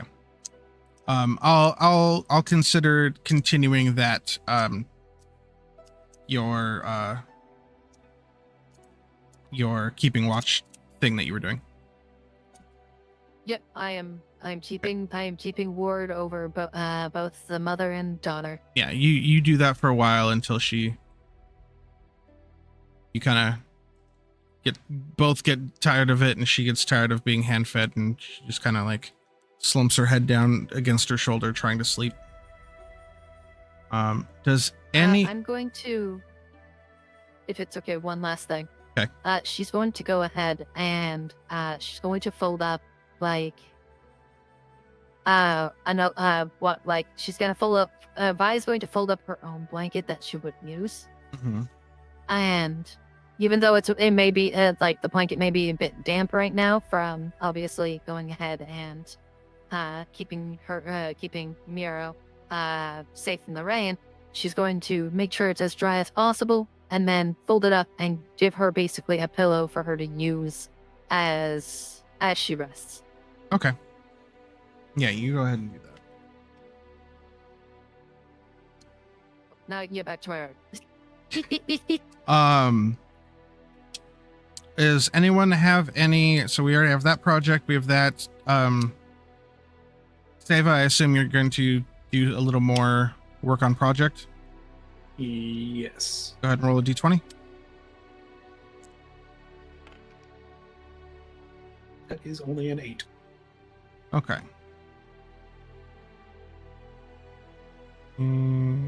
Yeah, you make a little more progress, but you think you're just about there, but it's just some aspect of this is eluding you. You don't know whether it's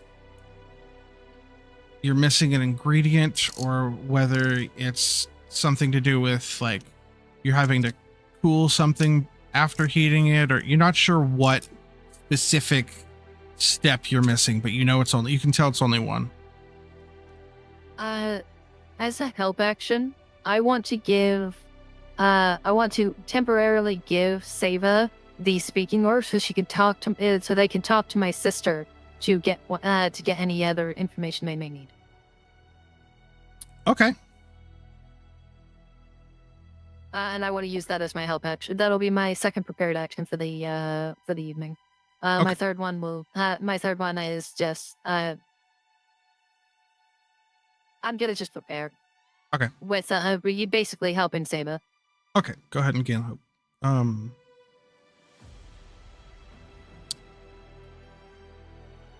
So yeah, well, okay. Want me to roll anything, by the way, to add to the roll? The same D4? No, it's fine. It was literally only one shy, so I'm just gonna count it as a victory. Okay, perfect. Perfect. I was keeping a running tally. So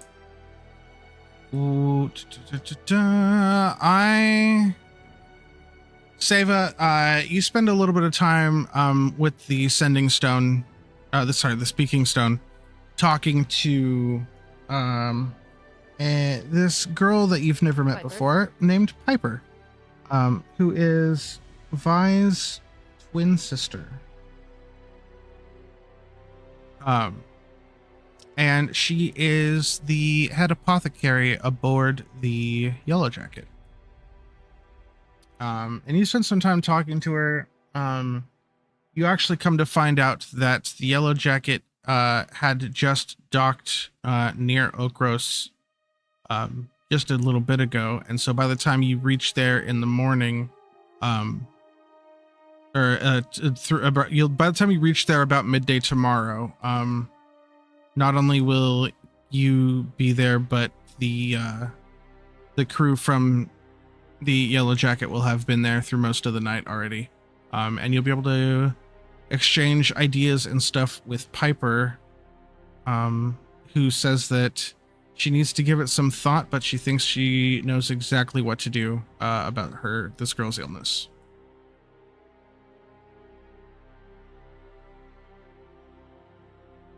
That makes sense? Without us role playing through a conversation. Yep. Okay. Okay. Anything else before we do watch rolls? Nothing on my end. Hey, you've done enough, Vi. Oh yeah. That's exactly why I said what I said. Well, I'm just gonna say for the second half, I'm just gonna say prepared. Gain a hope. Okay. Yeah. Belle's gonna de-stress and get rid of this bit of stress here. Perfect. I don't really need to do anything else with this rest, just for flavor. However, I am going to use Wild Touch and more or less have the trees provide a little bit more cover and growing their branches out a bit thicker. Sure. Yeah. As you kind of reach out, you very slyly, when no one's really looking, you kind of reach out and touch the ground and get in contact with the roots. And these trees very slowly, very steadily, the rain kind of stops where you guys are camped as these branches kind of very slowly shift. All of the leaves kind of line up perfectly, and it's almost like you're in a hut or a lean-to, except for it's all natural. Good work, Seva. Melt, sorry, you were trying to say something. That's okay. I will, because one of my actions is going to be the second watch. Okay. That leaves me with one action remaining. I will expend a stress to, craft another dark smoke vial. Perfect. Keeping it for yourself, or? Let's see here. Is there anybody that could use it that does not have one yet? I don't have one. I don't remember what that does, though. Oh, I don't have one then either. I will definitely give it to our new person so they can. Okay, it's right there in the middle of the. Yeah, there you go. Here you go.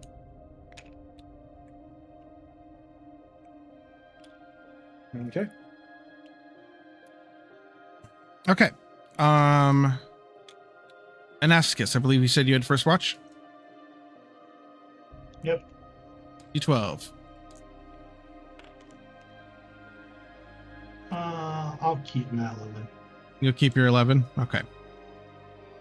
Yeah, the first part of the night goes by. The rain isn't even coming through, and the camp goes completely undisturbed.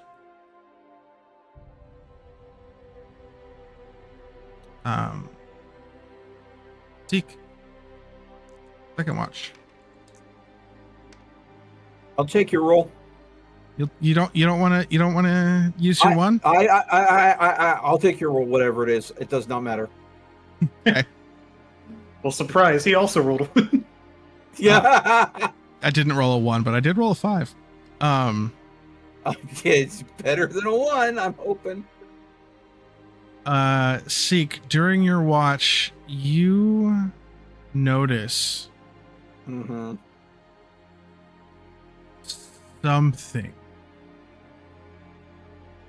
Something. Yes.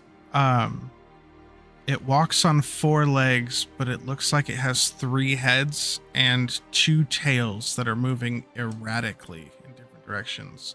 It's about 8 feet long, and shaped kind of like a cat, but except for the extra parts.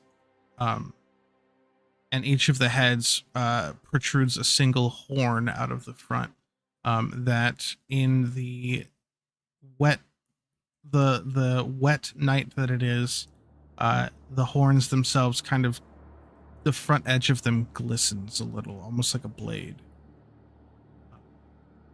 But as your camp stays quiet and as you're watching, it slowly stalks by and takes off into the woods. And I would gain 2 fear, but I'm already at 12. Okay. I gain 1. Hey, if it's gonna leave us alone, that's just fine. I'm just gonna make. Describe how something terrifying stalks nearby. You gain 2 fear. Yeah. Okay then. I'm waiting for him to go, and I spin that fear. Guess what? He's attacking. And the earth erupts, and everyone falls into a second part of the Shulk Chasm. Oh yeah! Yay! There was a sinkhole. Great! I love that. I mean, how many fear tokens is that? Is that 6? Even if it was, I'd 6,000? spend it. As the morning sun rises up behind the dull gray of the clouded sky, and light returns to the forest, the rain does dissipate. I will, as people wake up naturally, I will let them know that we did have a visitor last night, and I'll describe it to everyone so they're aware that we might have something that might still be stalking us. I'm going to not say it around the kid Mm-hmm. or the mom, but take everybody aside just so they're aware we might have a predator that might still be lurking about. After describing it to the group, Seva, as a druid, you know what he described to be an alpha pain beast.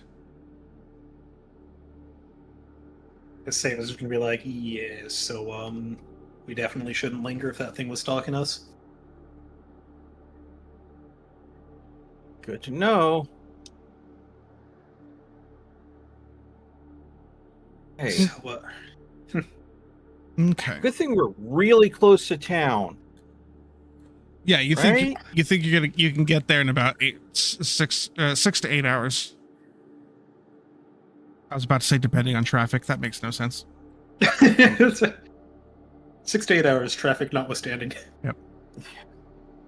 I mean, there could always be some sprigs crossing the road or something that delay us. Yeah, Sava's gonna be like, yeah, we should get a move on. We need to back up camp quick. If that thing's still in the area, we need to get out of here now. They don't travel as a pack, do they? Would I know that? I'm not willing to find out. I would say that they are rare enough that you wouldn't have knowledge of that level of behavioral pattern.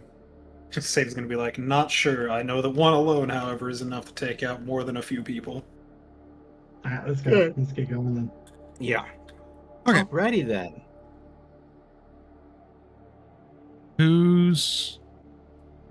I'll take the lead on this one. Okay, go ahead and roll me a instinct or knowledge.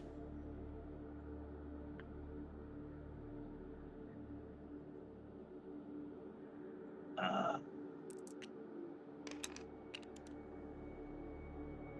14 with hope. Okay, you go ahead and take that hope. You spend the next couple hours making haste away from whatever that was and trying to get back to Oakgross.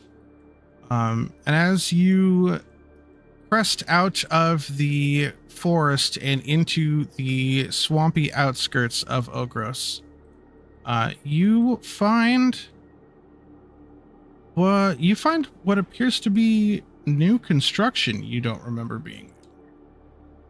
Very new. In fact, you see some people actively building on it. All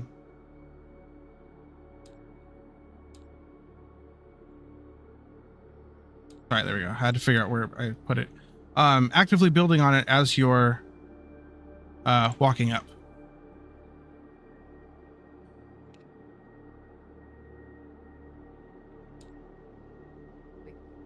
Latch.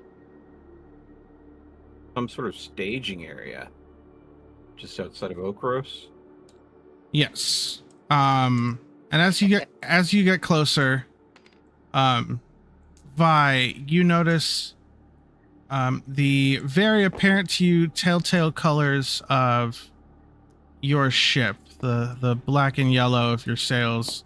You start to notice crew members that go out on whatever offshore things need to happen, as they appear to be setting up some sort of location just outside of the city to A trading post. to facilitate their import exports. That time already, is it? Well,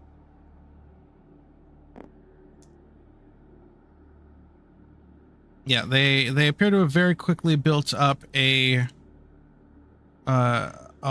stone reinforced wood wall, some palisades.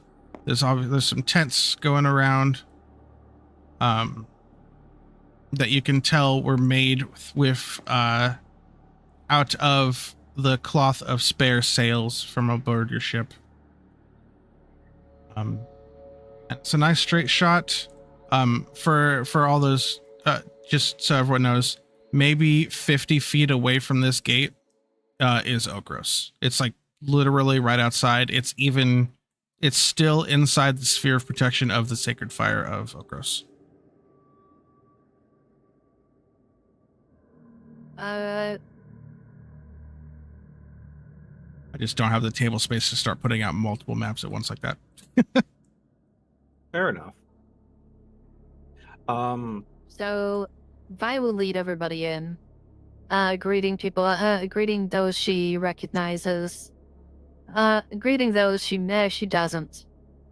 Yep. And she'll immediately she's taking Mira over to she's taking her to what looks like to be the nearest person in charge. And being familiar with how your crew likes to set these things up every once, very rarely they do, but when it's a larger operation, you have seen them set up before. The large square tent to be the sort of like command and information tent, and then the smaller tent would be more of the supply distribution for the workers and people here. Whereas then on the left you have the staging area of supplies that will be moved from either to the ship or into Okros. I will be taking her over to the supply area, and immediately who do I see there? Once getting there, you see two of the more lower ranked offshore officers, and they appear to be answering to your sister, Piper, who is here off ship. Rare to see you leave the ship, especially without Loki around. Hey, sister. Yes, well, when you had me talk to the Seva, was it? I thought it'd be best to come see in person what we were dealing with. Well, I mean, this is actually a great time, she says as she kind of readjusts Mira in her arm. And then she's going to put her thumb and point her finger in her mouth, and she's going to immediately let a shrill whistle, basically getting some of the workers/guards' attention. Mm-hmm. And she's going to say, "Can somebody bring over Seva?" And I'll go ahead and I'll point over to the group that is currently walking in. Yep. You guys all just kind of like slowly stayed here by the gate?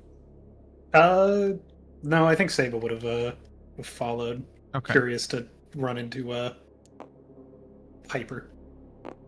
I'm sticking with Belle and the mother. Okay. As we're going through this, I'm assuming we would move up, but given this would be maybe depending on the mother's mental state, she's either going to be chill or she might see this as an opportunity to cause problems for us. So Saba is as he kind of approaches. Belle? Go ahead. I just want to check in with everybody real quick. And Belle, Okay. and Asticus? I kind of go up to a guard and be like, "You guys have a small like break area we can just put someone in just for right now?" Oh, we definitely weren't ready to have prisoners on a import-export situation. No, sorry. I mean, to be fair, we weren't expecting to have to take prisoners. I think we should probably address this with Vi first.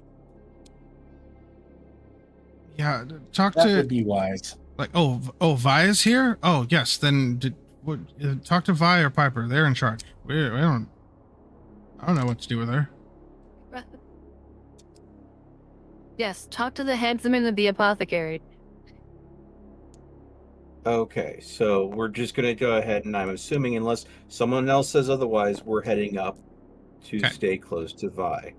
Okay. You're not remaining divided. Seva, this is Piper. Piper, Seva, I believe you two have something to work out. I will keep out of your hair, but Piper, do we happen to have any, fresher red meat around, that I can, or stew or something that we could possibly get for Mira here? Piper looks at you with a blank face, and in a sarcastic mannerism that you know oh too well, walks up right next to you, puts her hand next to your head, and just points behind you. As you turn around and you see the table behind you that has some papers, some maps on it, but then the table adjacent to that has fish and some meats and food preparing, noticing this to be the mess table tent for this little outpost. As she gets in close to be as sarcastic as I knew she was going to be, Vi's other arm is going to wrap around her and kind of give her a good squeeze. And then she's going to say, thank you. And she's going to go ahead and take Mira and get her a nice warm meal of various breads and whatever she can feed her. Okay. Yeah, Piper's kind of just like rubbing her shoulder, just like, damn, round ear activity. I'll walk up to Vi. What do we want to do with our mother? Feed her for now. Keep her near her daughter. I don't want her suffering from a mental collapse. As it stands, things are hard enough as it is. I'll keep ward over these two. You two, everybody else, get yourself situated. And if there's things that you wish to trade, the trade caravan is probably it looks like we're just getting set up. So, talk to some of the merchants, some of the guards on duty. Do what you need. But for now, I'm going to get these two fed, washed, and relieved. And I'm going to talk to this lovely lizard man here. Because we have some things to discuss about the future of this child. Aye. Now, now, as I said it politely, I'll say it a little bit more. I'll say it a little bit more vigorously. Everyone, fuck off! Come on. And I'll start taking. She says this with a smile on her face, and she kind of makes a small shooing motion to get everybody to go do whatever business they need to. Okay. All right. I mean, yeah. If there's anything you want to do, looking around, you kind of see that there's not really any, and not much in the way of merchants set up or anything. It's more just stacks of provisions that are looking like they're either going to be loaded into the city or loaded onto a cart to leave the city. So far, Usually. this is Yeah, I was gonna say. Sorry. This is the same day, basically. it's been Go ahead. this place has been set up for about 8 hours. I'm gonna say to earn a little the extra merchants money, haven't come out yet. Belle's gonna help haul some of this into the city. Sure. We will get back to that momentarily. Okay. Seva. Would you like to? I'm going to give you the option. Do you want to role play out your discussion with Piper, or do you want to summarize your discussion with Piper? We'll go with the summarize option.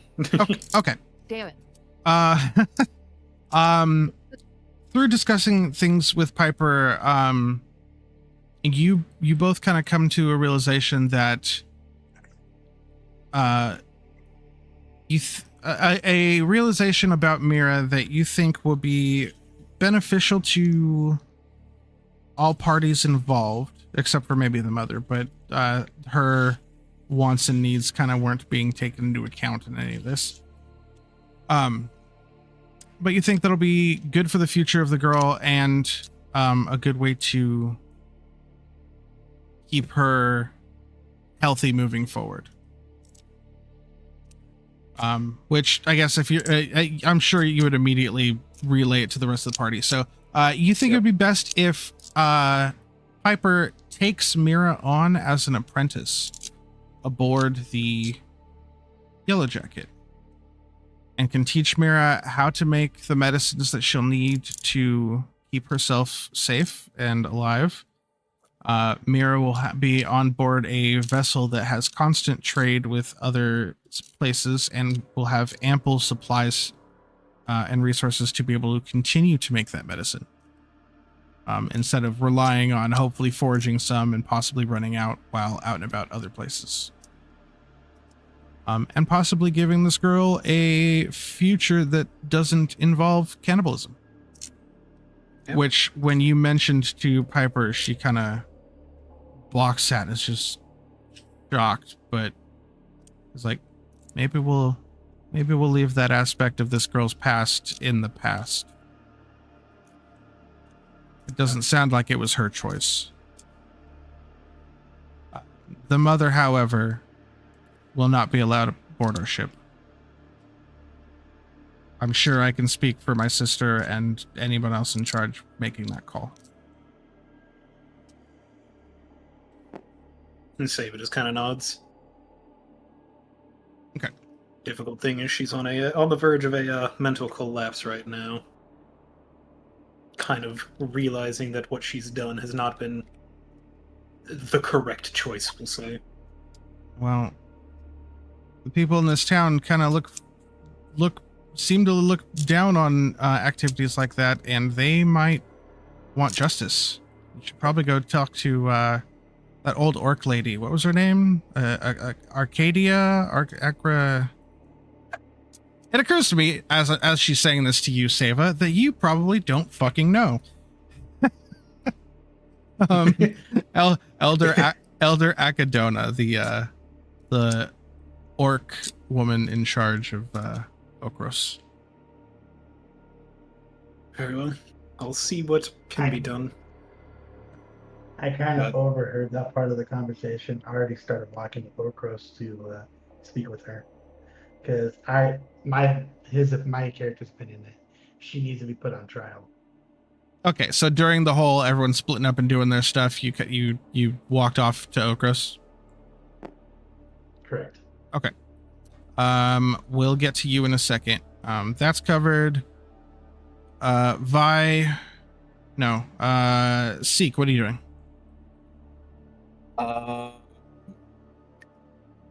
Basically, I know Vice said to everybody to shoo and F off. And she's going to handle both the mother and the daughter. Seek, of course, it's easy for when you have two different people you have to keep an eye on. One to take your attention and the other one to take opportunity with that lack of attention in that brief moment.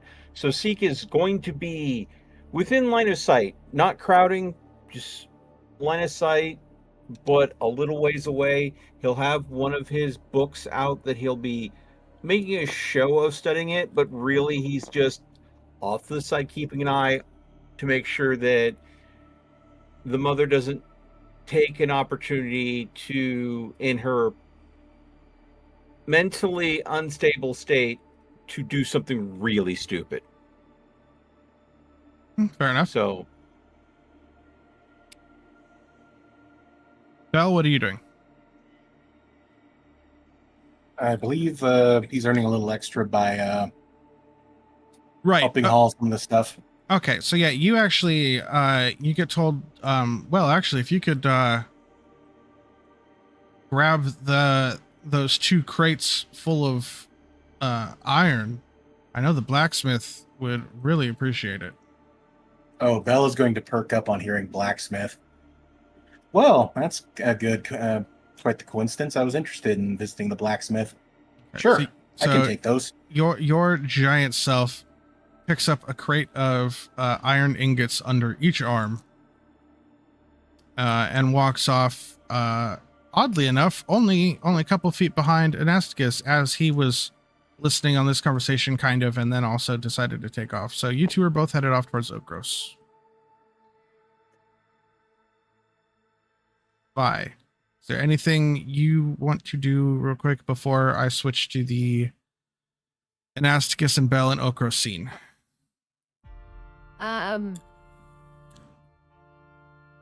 am going to I'm just going to be tending to the mother and child the best way I know how. Being the shield of the people, I'm making sure that the mother can come to terms with what's been going on. Okay.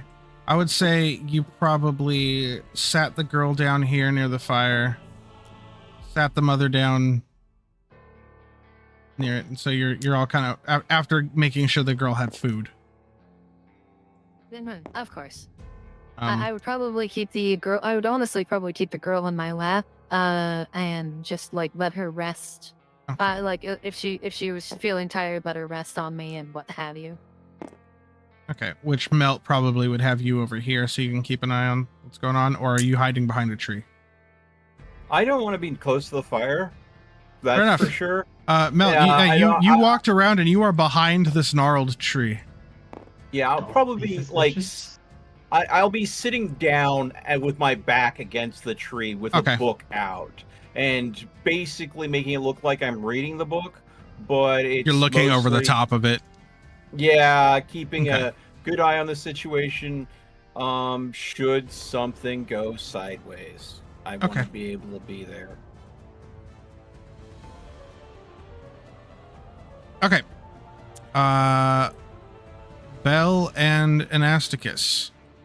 I'm going to step away and use the restroom real quick since you're switching to a different scene with them. Okay. And I'm going to grab some water. Fair enough. Bell and Anasticus. It takes you all of 5 minutes to walk into Okros proper. I can put the map down on top of this map if you need me to.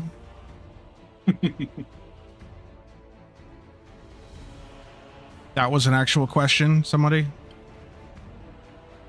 Nope, just a chuckle. Okay. Honestly, it doesn't matter. Okay. So yeah. If you want it for your stream, you can. If you don't, it's... No, it's fine. You two are heading into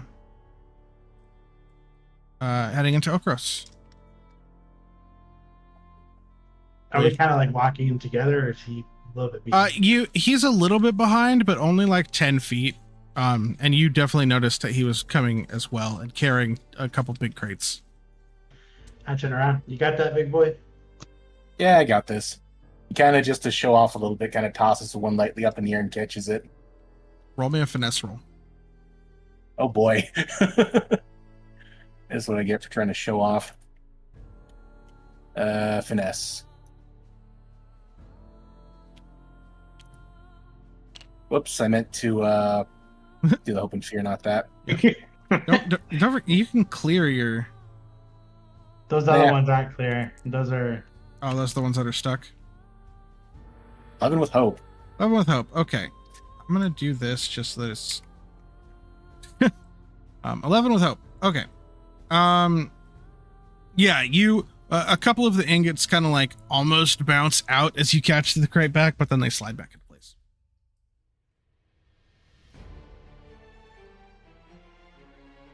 If you rolled poorly, I was going to make you smash that thing on the ground on accident.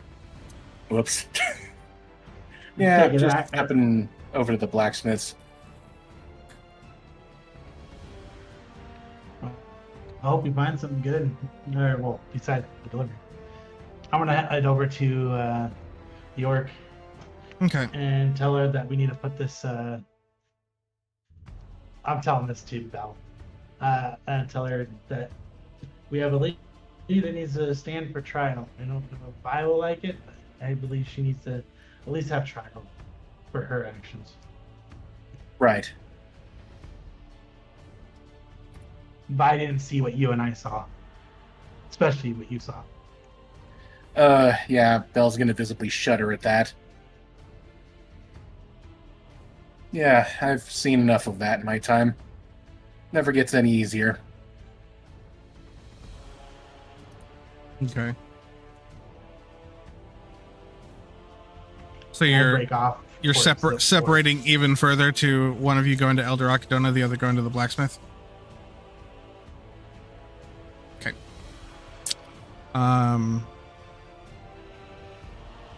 Anasticus, you walk up to the elders' gathering hall area, and you see her out front. She's talking with someone from the Yellow Jacket that's got a clipboard, and they're kind of talking and looking at the paper and pointing around town, different places, different buildings. I walk up. I'm like, "Good evening, Elder." Oh yes, the young elf. How are you? I am okay. We just made it back. We have a situation. So on our way back, we came across a family where this husband and wife has a sick child, and to Oh no. help their sick child,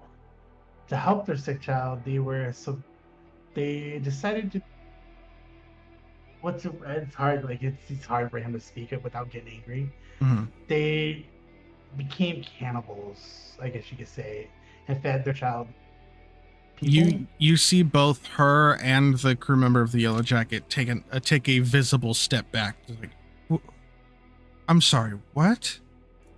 Yes. So I took care of the father, and I didn't mean to end his life, but things got out of hand.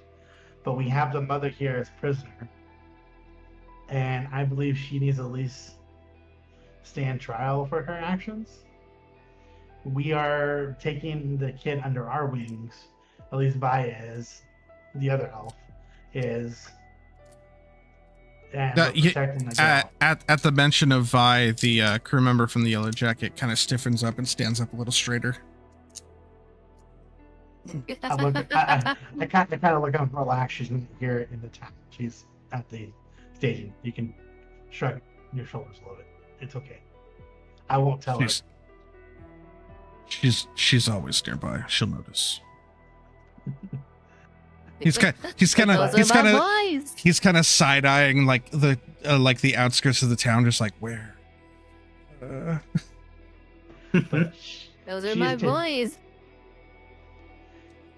She's right now taking care of the daughter as well as the mother, but I believe the mother needs to stand trial, in my opinion. Elder Akadona kind of sits there, contemplating for a second.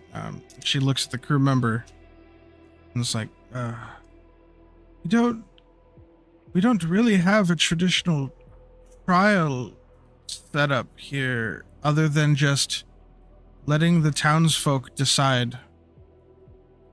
Do you have any sort of better judicial thing on your ship?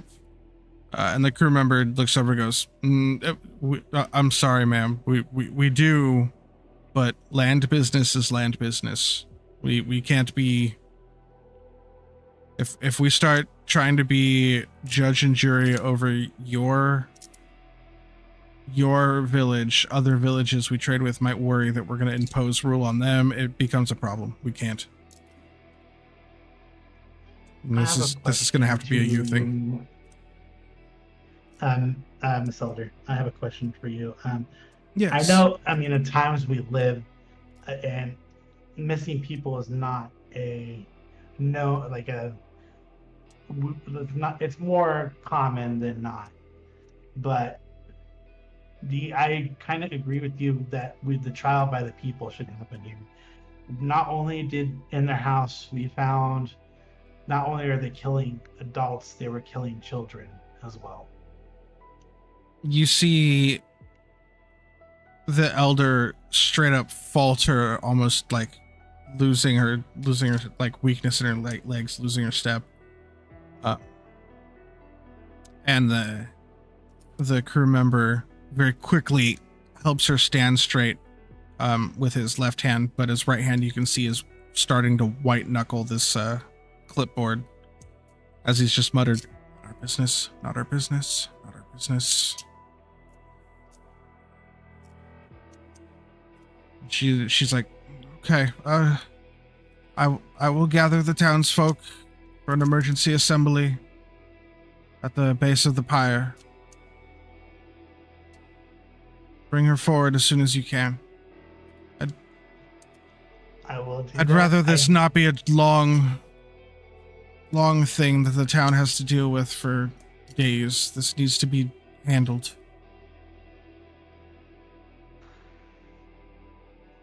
I will set forth and see if I can get her up here. When I do before we bring our trial, I do want to check one thing. She has I'll do it when I get there, and don't worry about it. But yeah, we will bring her forward. Okay. And then I leave. Yeah. You see her turn and kind of nod at the crew member to the yellow jacket. He also leaves, but in a different direction. It looks like he's probably going to go pass on information to other people around town of his crew. Okay. Belle, you walk up to a blacksmith who is standing there next to his forge, but not hammering, and he's just kind of looking impatiently. He sees you walking up from quite a ways away. And he looks like he's grinning, but he looks impatient. I think Bell, noticing this, might double up a little bit on his speed. Okay. Try and make a favorable impression on the blacksmith. There you go, boy. Bring me those goods. On the way, sir. Okay. I guess he'll just. Where do you want these? Oh, right here next to the forge is perfect. Thank you. He'll set them there neatly. Okay. All right. So we got this. Okay. Yes, I can make much better stuff out of this than that horrible bog iron we've been using. Speaking of, how's that hammer been treating you? It's been pretty workable. Good, Definitely good, up good. for seeing other things you have available, though. Well, I just got the iron today. It's going to be a little bit before I have any product to sell or do anything with. I'm still on back order for repair and construction supplies. If you give me 2 weeks, I'll start having some nicer things for you to peruse through. Huh? Gotcha. I don't suppose right now, though, you have like a longbow for sale or something of that sort? A longbow? Or any kind of bow. I'm kind of lacking in ranged options. I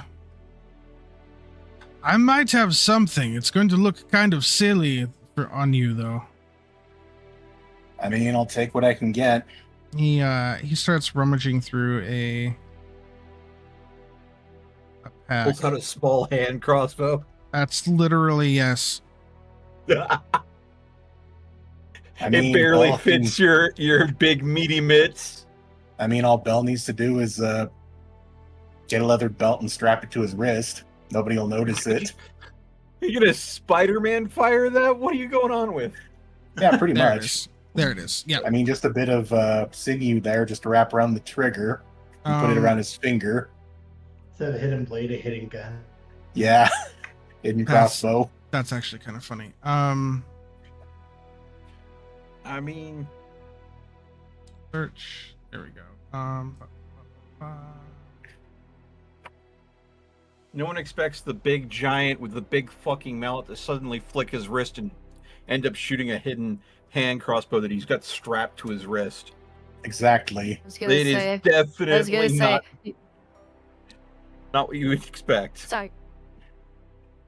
Yeah, I was gonna say he's holding this big bug off mallet. He shoulders the mallet. He looks like he's gonna grab you, go and reach for your face. He just flicks his wrist upwards, and suddenly you can't feel. Suddenly, there's a sharp pain in your eye. Yeah. So he pulls out this small,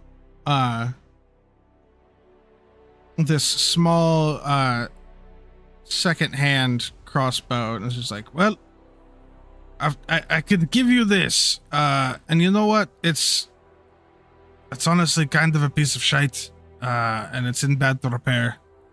But I can make this work. But for bringing these crates over to me, you can just have this. Get it out of here. It's taking up space. All right, appreciate it. I don't suppose you have any bolts to go with it. Oh yeah, sure. Here you go. All right, I will add a hand crossbow that needs to be repaired. It's not that it needs to be repaired. It's just that it's just a tier 1 little nonsense. Yeah. It's basically all the gear we've gotten so far is gray loot. Yes. Yeah. And it Or is white. it is a secondary weapon, however. So if you're going to be using it, you will have to unequip your shield. For now, it'll be an inventory weapon. Okay. So yeah, go ahead and. Is that There you go. Worksmith's name again?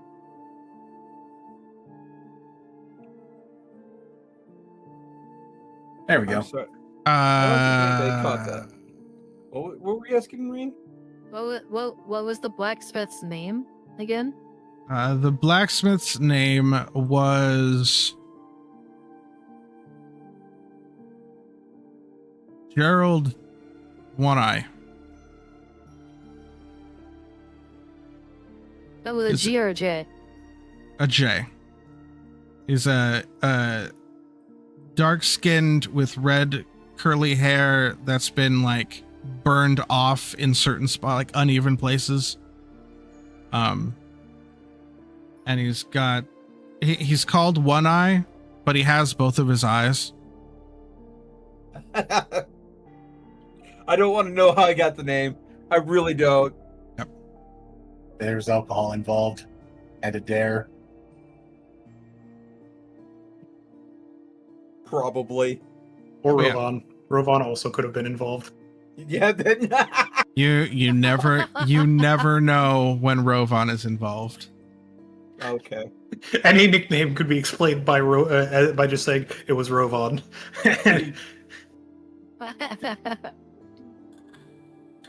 If the people are willing to admit to it.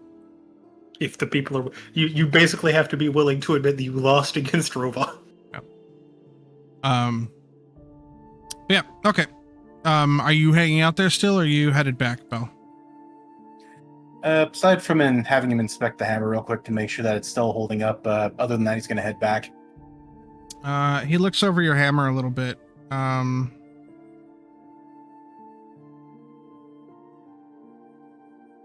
Didn't do what I could for maintenance, but, well, not much to do with the hammer, you know? All the same. I'll tell you what. You give me... Actually, wait, let me see my price chart. I actually made myself one. Yay. Yeah, so let's go. Oh, no, 1 or 2 bags. Never mind. Probably.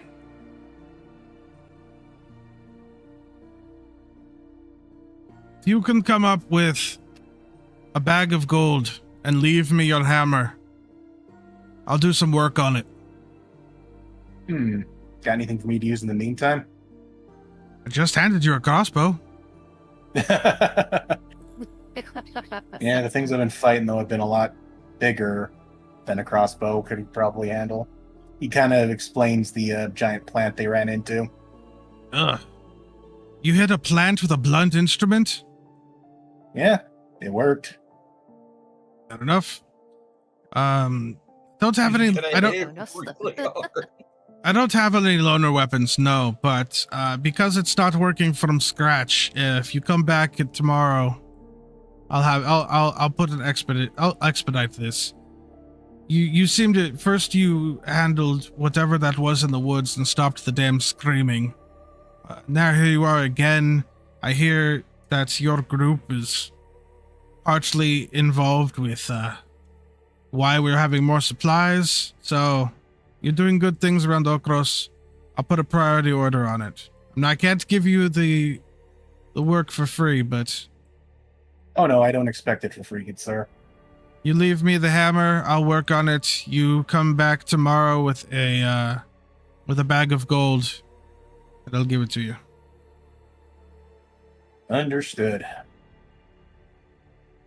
Or unless there's anything else, it's like, I'm gonna make. you can fuck off. Either way, fine. Either way, fuck off. I've got work to do. Right. Catch you later, old man. Are you leaving the hammer behind or not? Yeah, for now. He's gonna head back to the docks to try and get some extra work. Okay, go ahead and hand me the hammer. All right, here you go. How do I? Oh yeah, it's locked. Yep. I was gonna say you should be able to unlock it. Yeah, here you go. What's it? Check your messages.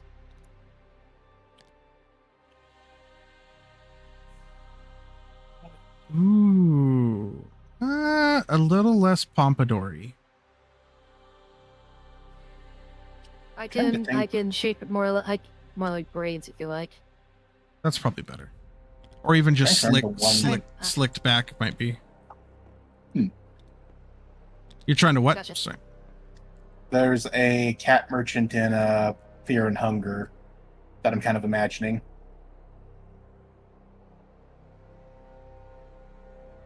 I'll show you later. Don't worry about it. Anywho, Okay. Tonight's the night Alright. of the non sequiturs. Pretty much. W. That's why I can't find it. There we go.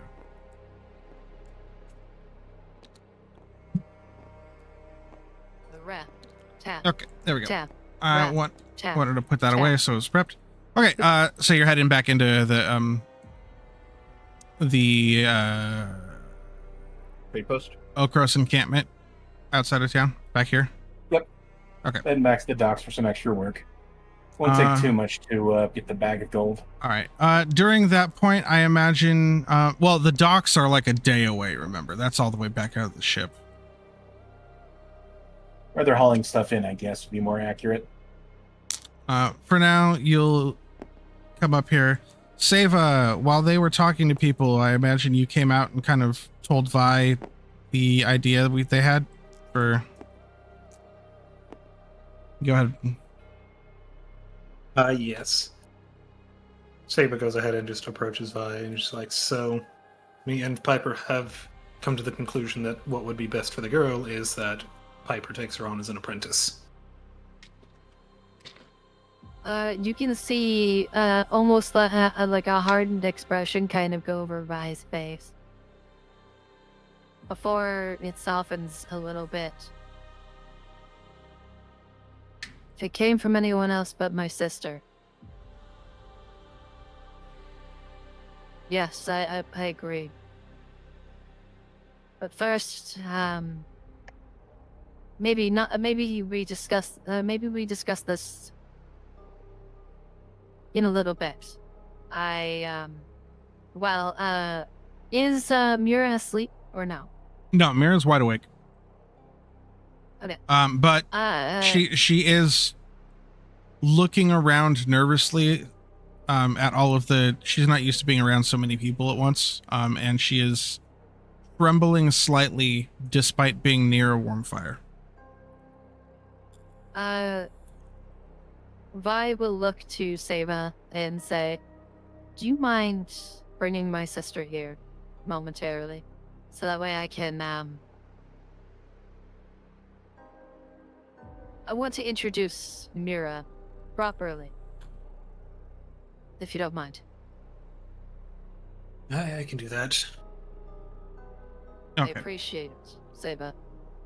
You go to get Piper, and as you're coming back with Piper, is the same time that Anasticus and Bell return. I should probably make a standee for Piper since she's probably going to pop up more often randomly. Oh, if you'd like, while I'm working on your other art, I like to just make one for her as well. It's literally, it'll be more or less easier considering it's just a modification of It's what a my character is. Twin, yeah. That's up to you. Yeah, she is quite literally my identical twin. Yep. So Okay. Anyway, so everyone's kind of back together, and Piper is here as well. Yes. What's up? Right. High Great. pitch, fast. High pitch, fast. So, I just wanted to go ahead and introduce you to Mira properly. Mira, this is Piper. She's my sister. She actually, her and Saba have been working on a little project that will help you feel much, much better. I But can't think my promise. sister I can't promise that we can cure you, but I can promise that you'll never feel this kind of sick again. As long as you stick with the plan.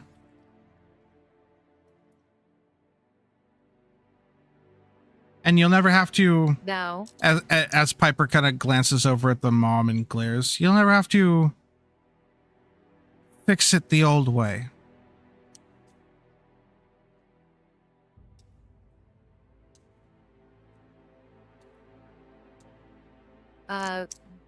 Vi will go ahead and just slightly nod her head at her. And would you like to... this is a question I'm genuinely asking, because if we're going to go forward with this, I want you to think long and hard about it. But my sister wishes to take you on as an apprentice. And that means you would have food, you would have proper lodgings, your own room to fill with whatever you like. It's just going to be a lot of work. Going out and it's going to be there might be some late nights, what have you. But I'm sure that you will be more than well taken care of. And you'll be able to go ahead and make your own. You'll be able to get your own toys. Mira kind of looks at you and looks at Piper, and then glances back at her mom. Is just, what's going to happen to my mom? I need to know that first. We're still working that out. I want to say that everything she'll be all right, but unfortunately, with the way she was feeding you, she will more than likely have to stand for the bad she has done. That's when I speak up. She is to stand trial with the people of Orgos. An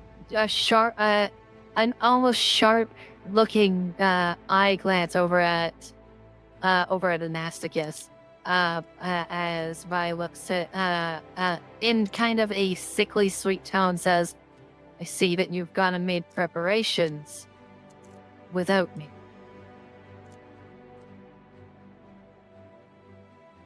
Had to be done. I'm sorry.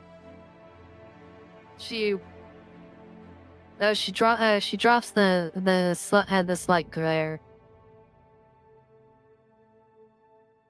I appreciate it. It's not necessarily that she's not part of my crew, so I can't pass judgment myself. So it'll be up to the people of Okros what happens to your mother. You kind of hear Piper. I cannot. You hear Piper kind of murmur, "Land problems are land problems."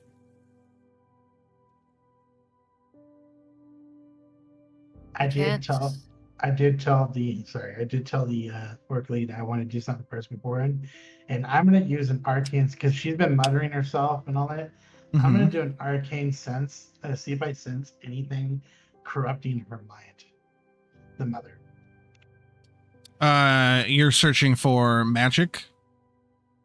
Yes. Oh, yeah. Kind of like the magic we were seeing how the minds were being controlled over at the Yeah. chapel. No, you kind of attune yourself to the magics and reach out, trying to sense her aura and whatnot. And you sense something dark, but it's all internal. There's no, if there's madness or anything happening to her, it's chemical, it's not magical. It's her own doing. Her own doing, yeah.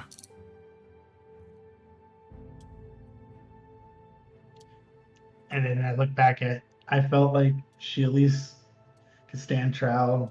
Her dad, her father didn't get to, my mistake. But at least all I could do is at least have her stand trial to the people.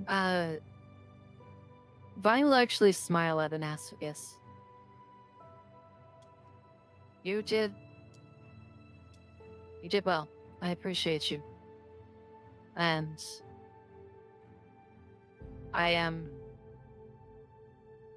I just hope that for the sake, for Mira's sake, that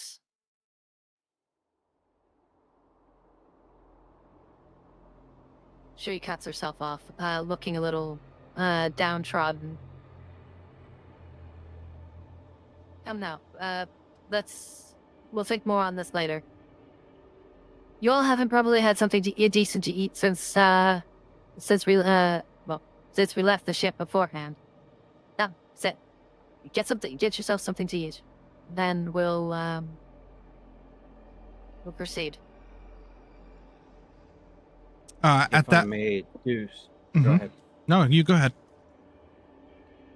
I'm going to go ahead and move over to the mother, and I'm going to. She's been sitting here. She's been gagged this whole time still, right? She's been gagged and like slightly rocking back and forth and just kind of like looking around frantically. Seek's going to kneel down in front of her. He's going to put his hand on her knee. She jerks at the sensation of being touched. When I have her eyes, I'm going to not say anything. I'll wait until she realizes that I'm not going to mean her any immediate harm. And then I'm going to slowly remove the gag. Okay. Yeah, she's staring at you intently and extremely suspiciously,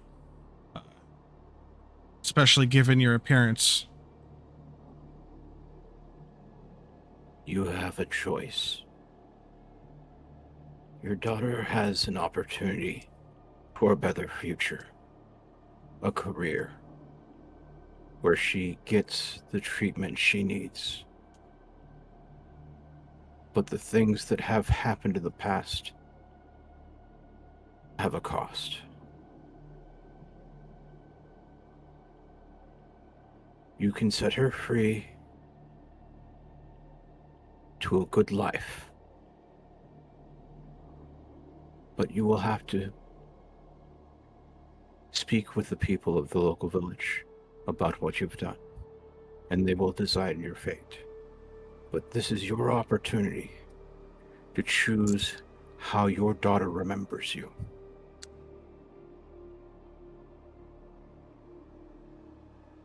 I plead with you. Have her remember at least some part of you fondly.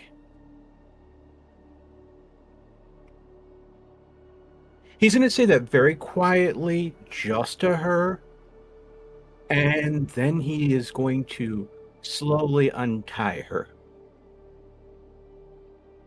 Do you want me to roll anything for that? Yeah, absolutely. I want you to give me a presence roll. All right. I was waiting for him to be like, "And will you marry me?" Way to ruin the moment, Django. Fucking Christ, man. That was good, Jago. Okay, good shit, dude. That is a 13 with hope. All right, you take that. You take that hope.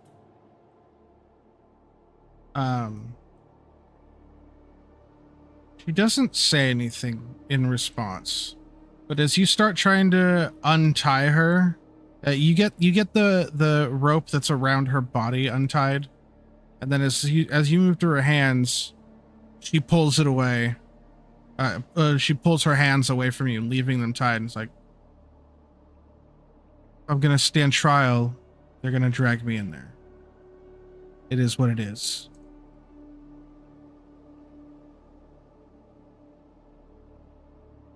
And she just looks over at Mira and it's like,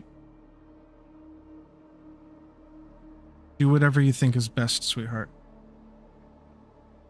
And then she just sits there calmly. Now the only ties on her are her hands. And the rope from her hands that I'm assuming is leading to like under your boot, Vi. Oh, definitely, yeah. Yeah. As Vi looks at this display, I'm gonna say she would have let the words pass her by. But as soon as the mother said what she said, Vi Okay. will look at her with almost a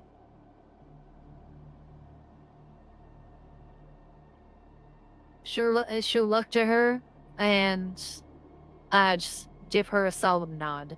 As Vi will go ahead and say, eat first, enjoy what you can, and then we'll head out.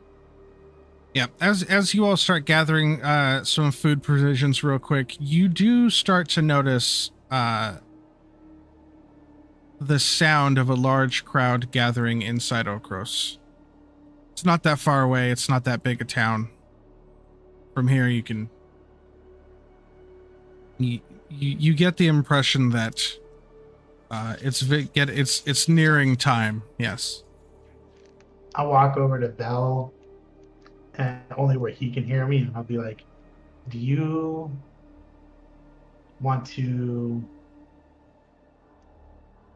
express what you saw there so that people can know, or do you want me to? Yeah, I can recount what I saw. Would probably be effective if we both did that. Viper, I ask that you look Yeah. over Mira while we go through with these proceedings. You don't think the daughter might want to say in She will have her say. I'm just meaning, if if it comes to her. Oh, Yes. to take her away at the end if it okay, yeah, no problem.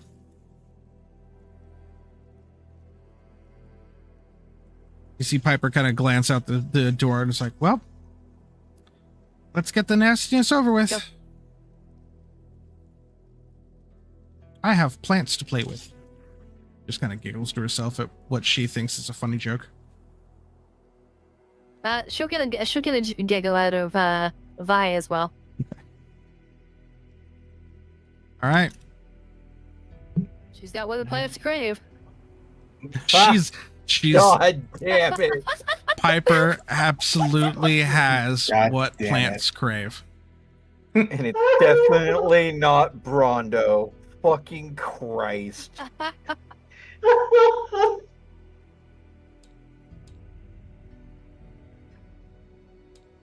Okay.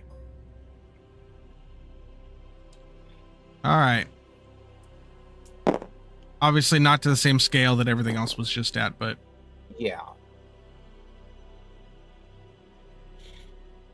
okay. Yeah, you make your way back into town and you see all surrounding down here are pretty much every single person and townsfolk from all of these the houses, and Elder Akadona is standing up here in front of the pyre, kind of waiting, glancing over and seeing you all as you're walking in. The only people that aren't here are the blacksmith, a couple of your crew, Vi, who seem to be moving crates around. It seems like they're bringing food crates to smaller food crates created from the larger ones, and they're actually delivering them to people's homes. Familial perversions. Gotcha. Yeah. And then there's a couple guards that are still up in their towers, but they don't seem to be looking out. They're actually kind of looking in and watching.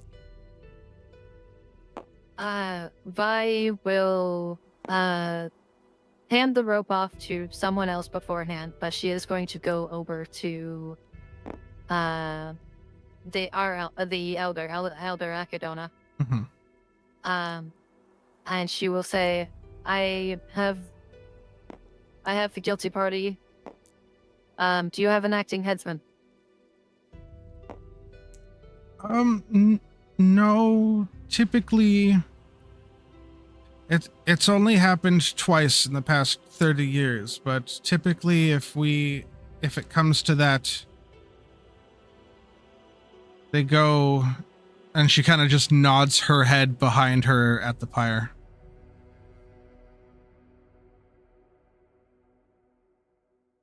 If that is your way, then that is your way. I will not stop you from doing so. It's either, I'll be honest with you. If she's found guilty, the three options are imprisonment, which we used to have a setup for that, but it got converted into housing as we grew. Forced ending it here on this spot, or exile. We send them out into the swamps to figure out on their own. Which realistically isn't much different, but at least it's not in front of families and children. But that isn't up for me to. That isn't up for me to decide. Vi will to get everybody's attention to help Mother Akadona. Mm-hmm.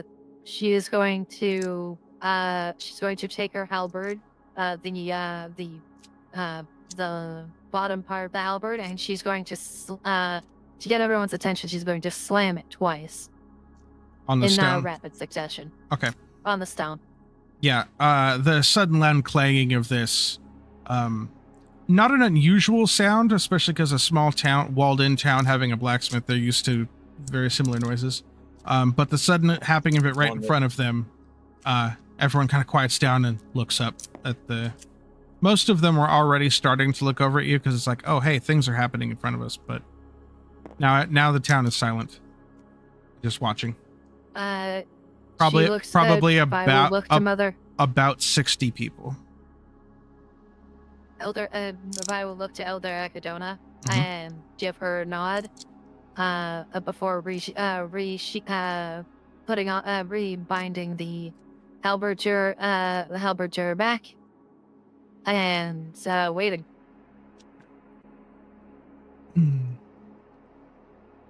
People of Okros, we have dirty business to attend to. Bring forth the accused.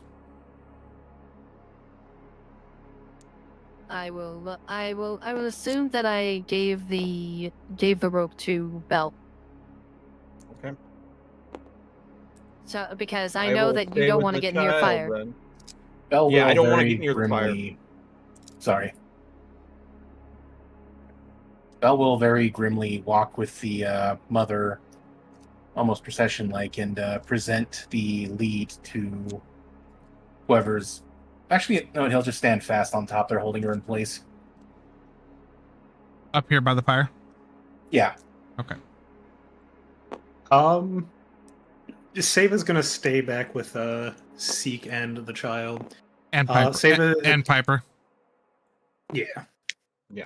Piper doesn't have a token. Piper's Piper is standing right here next to probably here. I mean, you could just clone mine. You can just clone mine and use that for temporary.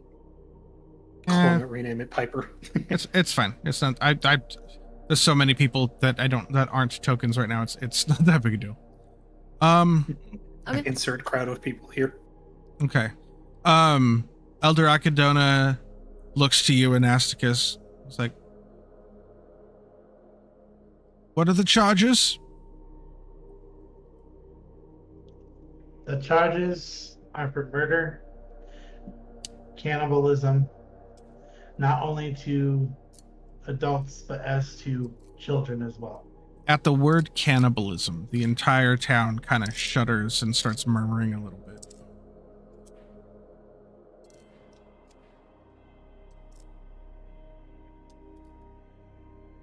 Yes, desperate times.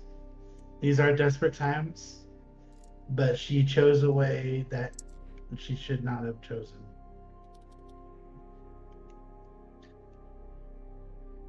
Witnesses. Bell will take the stand. I mean, it's not a full court. Yeah, it's just a big platform, but yeah. He'll step up. Okay. He'll hand the lead to Ignatius and step up. Upon arrival, we received an invitation to dinner.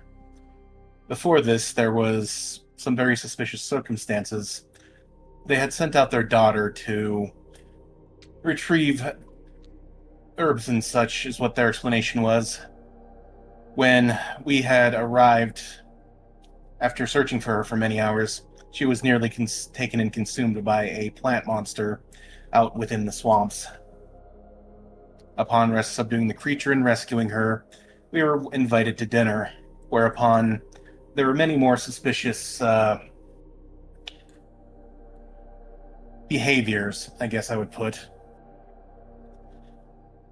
Urgency for us to eat, excuses for why they would send their daughter out in such a sick condition. Very, very concerning things. Upon suspicions, we either did not consume the food or were very cautious in what was consumed. Whereupon the father had decided to attack us in hopes of overwhelming our group and, well, imprisoning us from what we discovered later on. Thinking fast, Ignatius was able to subdue the father, but was a bit overzealous in the force used behind it, unfortunately. Whereupon we subdued the mother and calmed the child, got more of the story out from her. They had been apparently doing this to help their daughter deal with her illness, a problem with retaining iron within the blood cells.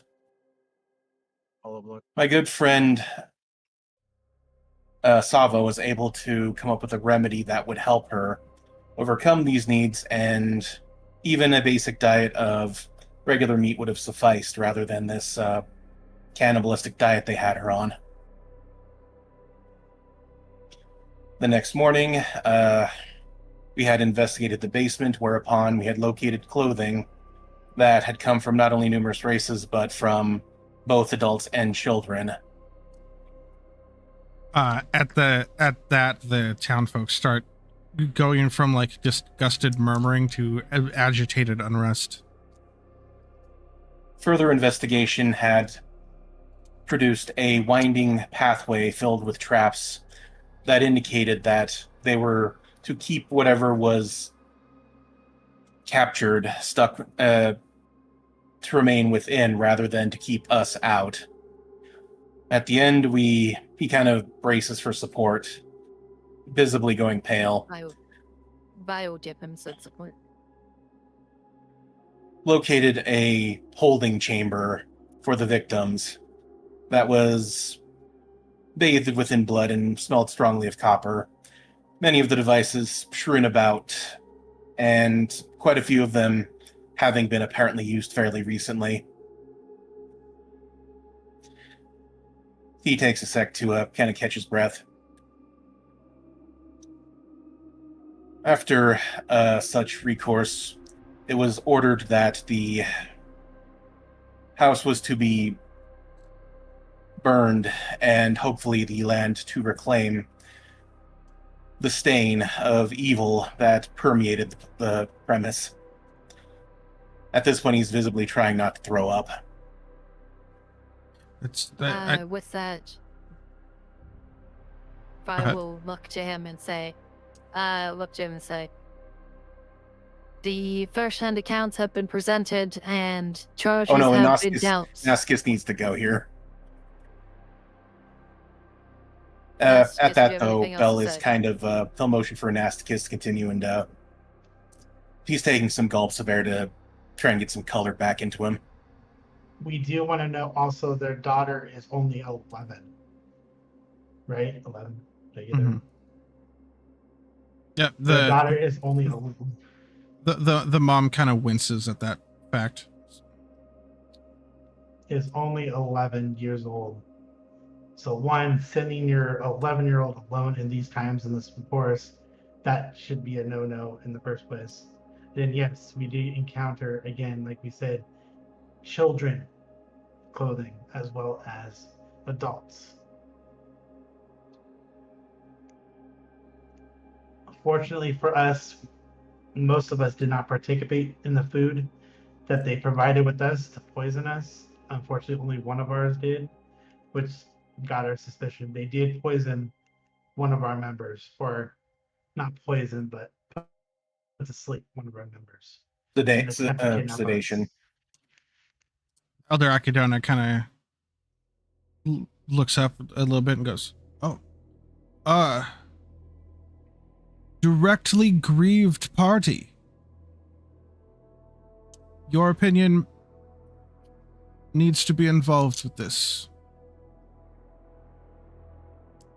Deke is going to go ahead and look to Seva to watch the child, at which point he will step forward. So far, all of these atrocious acts are technically second-hand. You are a first-hand victim. However, minorly compared to what has been claimed so far. You can tell the elders just having a hard time with this. This is even in a world like this is a heavy one.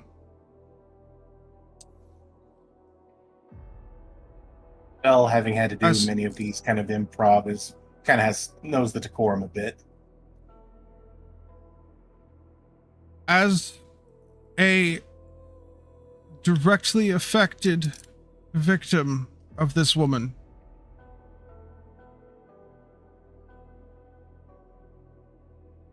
you will make the decision of her. Well, she kind of stops herself for a second. She's like, I'm getting ahead of myself. She's owed at least this one question. And she looks out to the crowd. She goes, "All right, citizens of Okros, you've heard the testimony. Miss, do you have any words in your defense?" And the mother just kind of looks up and looks around.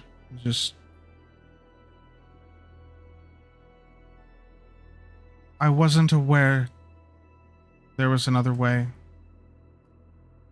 I didn't look for another way.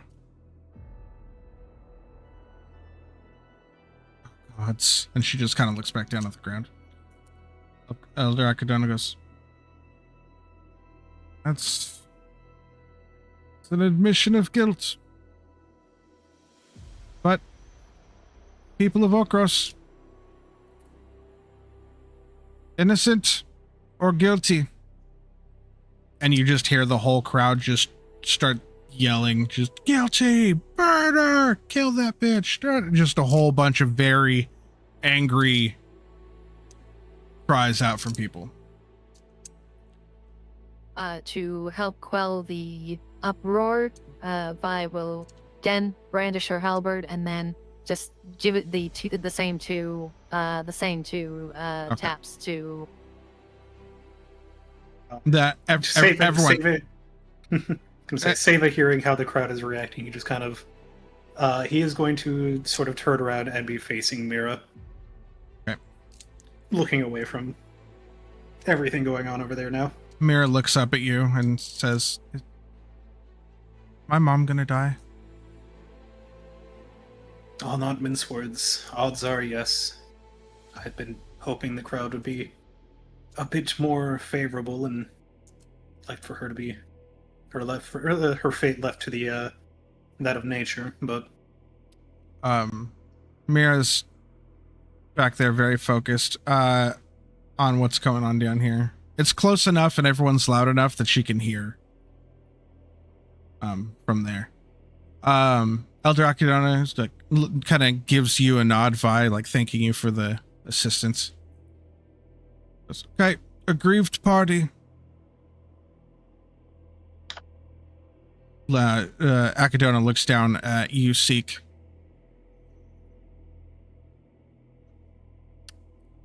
Execution or exile?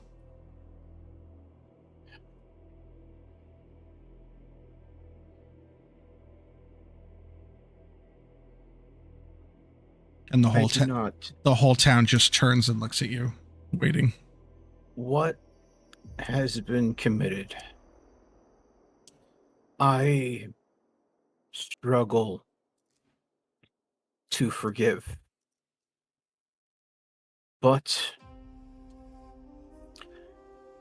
execution leaves no room for atonement.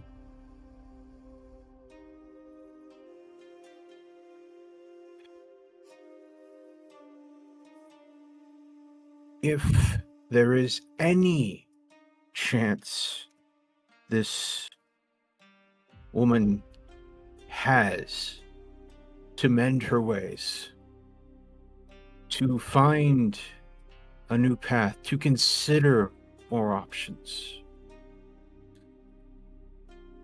I would recommend exile in hopes that one day she can convince you all that she deserves to be forgiven.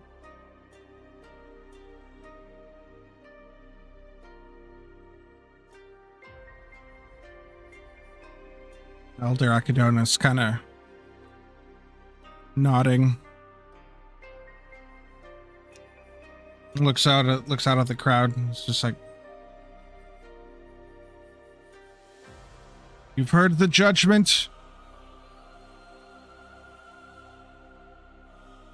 Will you let it be? And the crowd very begrudgingly is just kind of like forcibly calming themselves and nodding.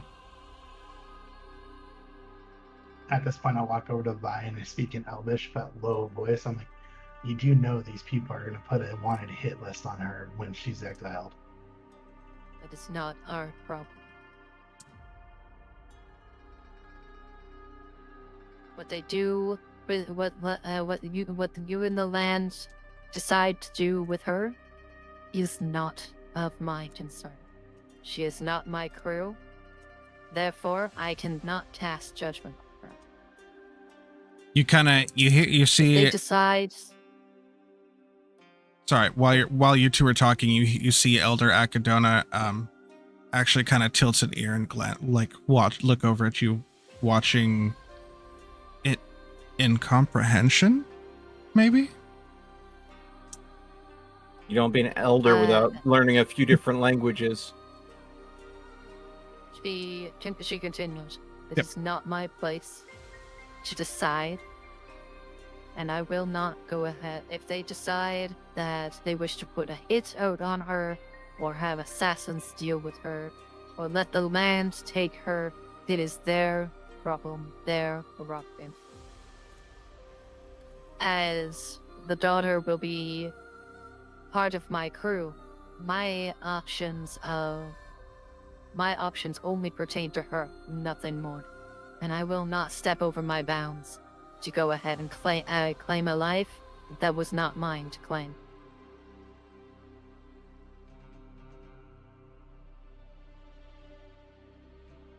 I give a nod, and I walk back to El- the elder. Elder Akadona also nods. Doesn't say anything, but just makes eye contact with you and nods. And I'll give her a smile and nod as well. Very well. Our, She stops and looks at you. Were you about to say something? no. Okay. Yawning. Sorry. Okay. I was mute. I was trying to mute before it came through. Gotcha. All right. Judgment has been passed. This woman will be exiled. And she looks down at the mother and says, "You will have 5 supervised minutes with your daughter. You will be given a small pack with 2 days' rations and 1 small knife. And then you will be kicked out the west gate. If we see you again, you will be executed. Do you accept?" Furthermore, just as a thing for Vi as well. Furthermore, if I see your face on the yellow jacket or any of the trade ships, it was dealt with properly. Stop it.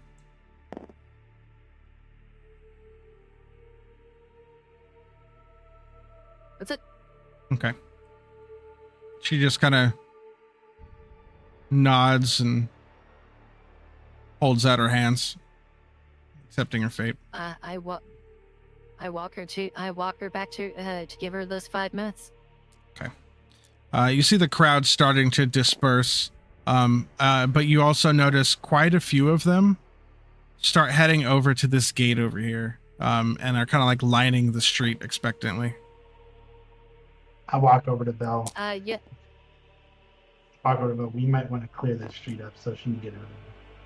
This is not going to end well for her. I'll tell you what I told Vi. These people are going to put a hit on this girl.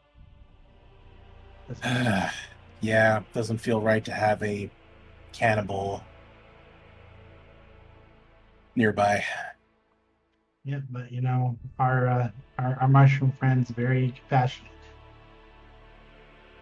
I agree. I kind of think, though, the more painful mercy might have been just to have her executed here and now, rather than to fend for herself out in the swamps with God knows what.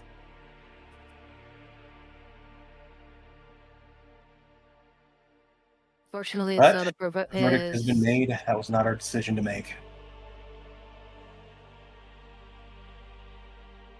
Don't suppose we could get away with giving them rotten fruit to throw at her instead, to placate them. They're not. When you look over, they're not blocking the path. They're more like waiting for her to pass to block the way back. I see. So, kind of go shoulder to shoulder after she walks by. Yep. I guess all we can do is keep an eye on proceedings and like a ceremony. Intervene. A ceremonial shunning. Funny. Yeah. It's a ceremonial shunning. As Vi walks her back up to the daughter and walks past you, Seek, she looks at you for a half second and just says, "Sorry," and then just keeps going. You don't need to apologize to me. She just keeps walking. Not. You feel like that sorry wasn't even really for you. It was more for herself.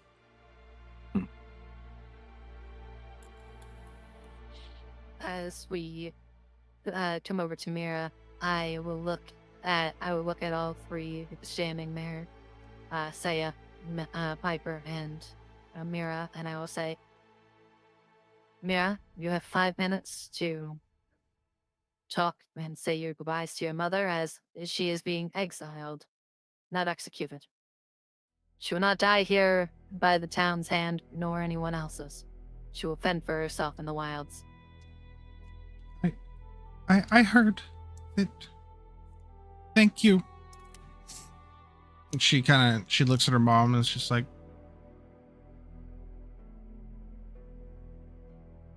"Are you gonna be okay?" And the mom looks at her, and her face visibly softens a bit, and just goes, "Child, don't worry about me. Go with them. Go aboard the ship. You will be fed. You will get medicine. You will learn." And she kind of looks over at Piper and is like, "She will learn how to make the medicine herself." To which Piper's just like, "Oh, absolutely. She's any member of our crew definitely learns self-reliance in equal value to teamwork."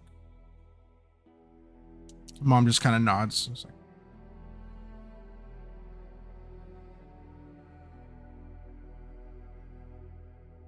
"I love you, Mira. Please don't ever forget me."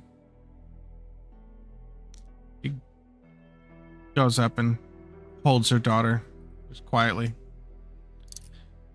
And Mira is hugging her mom back and surprisingly calm.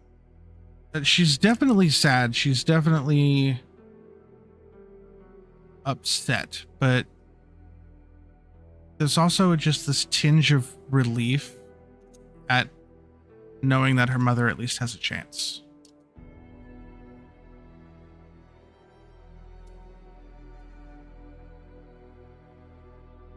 Once the 5 minutes is up, That's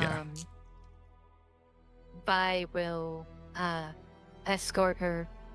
She'll take the pack that is to be given to her. Vi, before they get to the shunning, they get to about here after receiving the pack and whatnot. As you two are walking away, Piper's just kind of like, "Come on, girl, let's get back to the camp," and starts leading Mira back to the encampment. Vi will go ahead and out of her bag, she will stand where she is. She will brandishing the very knife she used to go ahead and kill those, kill and murder, cannibalize, what have you. She will go ahead and at the start of the, she'll then walk her towards the progression line, cut her binds, and put the knife in her bag and push her forward. Okay. As you push her forward, she stumbles a little bit because you definitely pushed her with a bit of force. What? It wasn't a polite go. It was like, "Get the fuck out of here." It was definitely firm. It wasn't enough to make her fall, though. No, she stumbled a couple steps, but then caught herself, and she stops for a second, situates the bag, looks back at the gate. Seva, you notice her like make eye contact with you, as she kind of like looks to see if her daughter's still there, and seeing that her daughter's gone, starts to head out of town. And as she passes the villagers, you notice the villagers step in the way behind her, but facing with their backs to her. As everyone quite literally just turns their back on her, she stops at the gate, turns and looks, and sees the whole town blocking the path with their backs to her. And as she gets up there, you guys notice that the torches that normally light up this gate have also been snuffed out.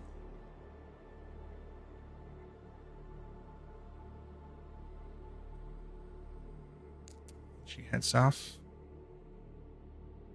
on her own into the darkness.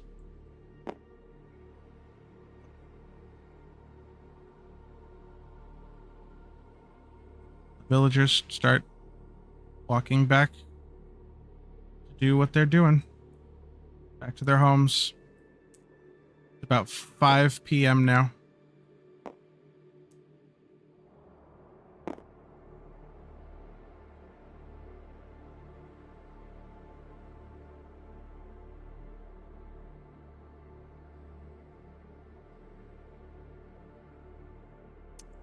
Vi has nothing to say, or if anybody else does.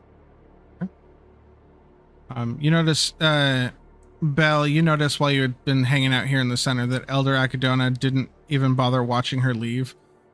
You think the emotional toll of today kind of hit Elder Acadona heavy, and she just kind of shuffled her way back to her house and went inside. Before she fully walks off, Belle will put a kind of knowing hand on her shoulder, or more of a reassuring kind of feeling. She just looks up at you and says, "Thank you, young man." She walks away. Just doing my dirty. Yep. I walk over to Belle. Hey, Belle, you doing okay? Yeah. Just never gets any easier. Okay. Question. Answer. Would you like to call it there? Probably would. for the best. Okay. Yeah. That would be a solid Fine. stopping point. Okay. Menu. Nope. I know chat was calling for, just kill her. That way she has no chance to repeat repeat the crime and everything. But I don't think Seek could go ahead and go through and ask for her death for one very important reason.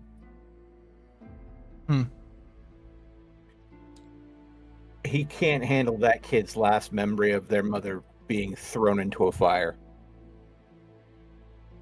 It would be... He just imagined what it would be like, because he is... 1, he's phobic of fire to begin with. 2, small impressionable child. Her mother being pitched into a fire to be burned alive. That's not a way you want to go. All right? And that's not a memory that an 11-year-old should have of their parent. Yeah. So the only merciful thing Seek could do there is give the child some illusion of hope that her mother might survive, might redeem herself someday down the future. I have a feeling this mother's going to gain some power somehow and to come back and try to kick her ass. Becomes a vampire and starts stalking the town. Or Only who time knows? will tell. Who knows? Maybe she'll go ahead and go on a redemption arc. Haunted, I hope you We jotted come that back down. and Just she- kidding. That's gonna say we come back. We find her one day. She's a level 7 warrior. No, I'm thinking probably a level 3 or 4 hedge witch. Well, let's keep the... Let's go ahead and end the guesses that are on stream in case someone pulls off getting Gets too guessing. close. Yeah. Uh, I have saved the table. I'll save it again. oh, just to be... no. I need to clear my dice first so we don't have more of that shenanigans. Everyone I just clear cleared my dice. their dice tables. Yeah. Because we know what happens if you save when dice are on the table. Is everyone good? I'm good. Yep. Good over here. Okay. All right, table saved. And that's where we're gonna call it for session 6. Thank you everyone for coming out tonight. For Shadow Gods session 6. Session 7 will be next Wednesday, of course. Same time, same place. To anyone from my stream, the next 2 days I will be possibly finishing the main campaign for Resident Evil Village. And depending on how quickly I do that, possibly starting the DLC for it. So tune in for that. Saturday, we'll be checking out the updated map for Phasmophobia. And Sunday is the last episode of Sally Face. So a good story heavy weekend of horror ahead. Thank you all for playing with me tonight. It was good. No worries. Always happy to be here. And thank I'll have those other characters drawn up for you, by the way. Anybody that you know, for the duration for this campaign, Mhm. I think I'm gonna make the art for the character for prominent characters for you, if that's okay. Okay. You're enjoying it? She's got that I'm artistic enjoying itch. it far too much. Fair enough. We'll talk about that in a second. Sure thing. To everyone I'm in gonna just chat. mute up and do my Okay. To everyone in chat, thank you all for coming out tonight. I appreciate it. Like I said, tune in tomorrow for Resident Evil.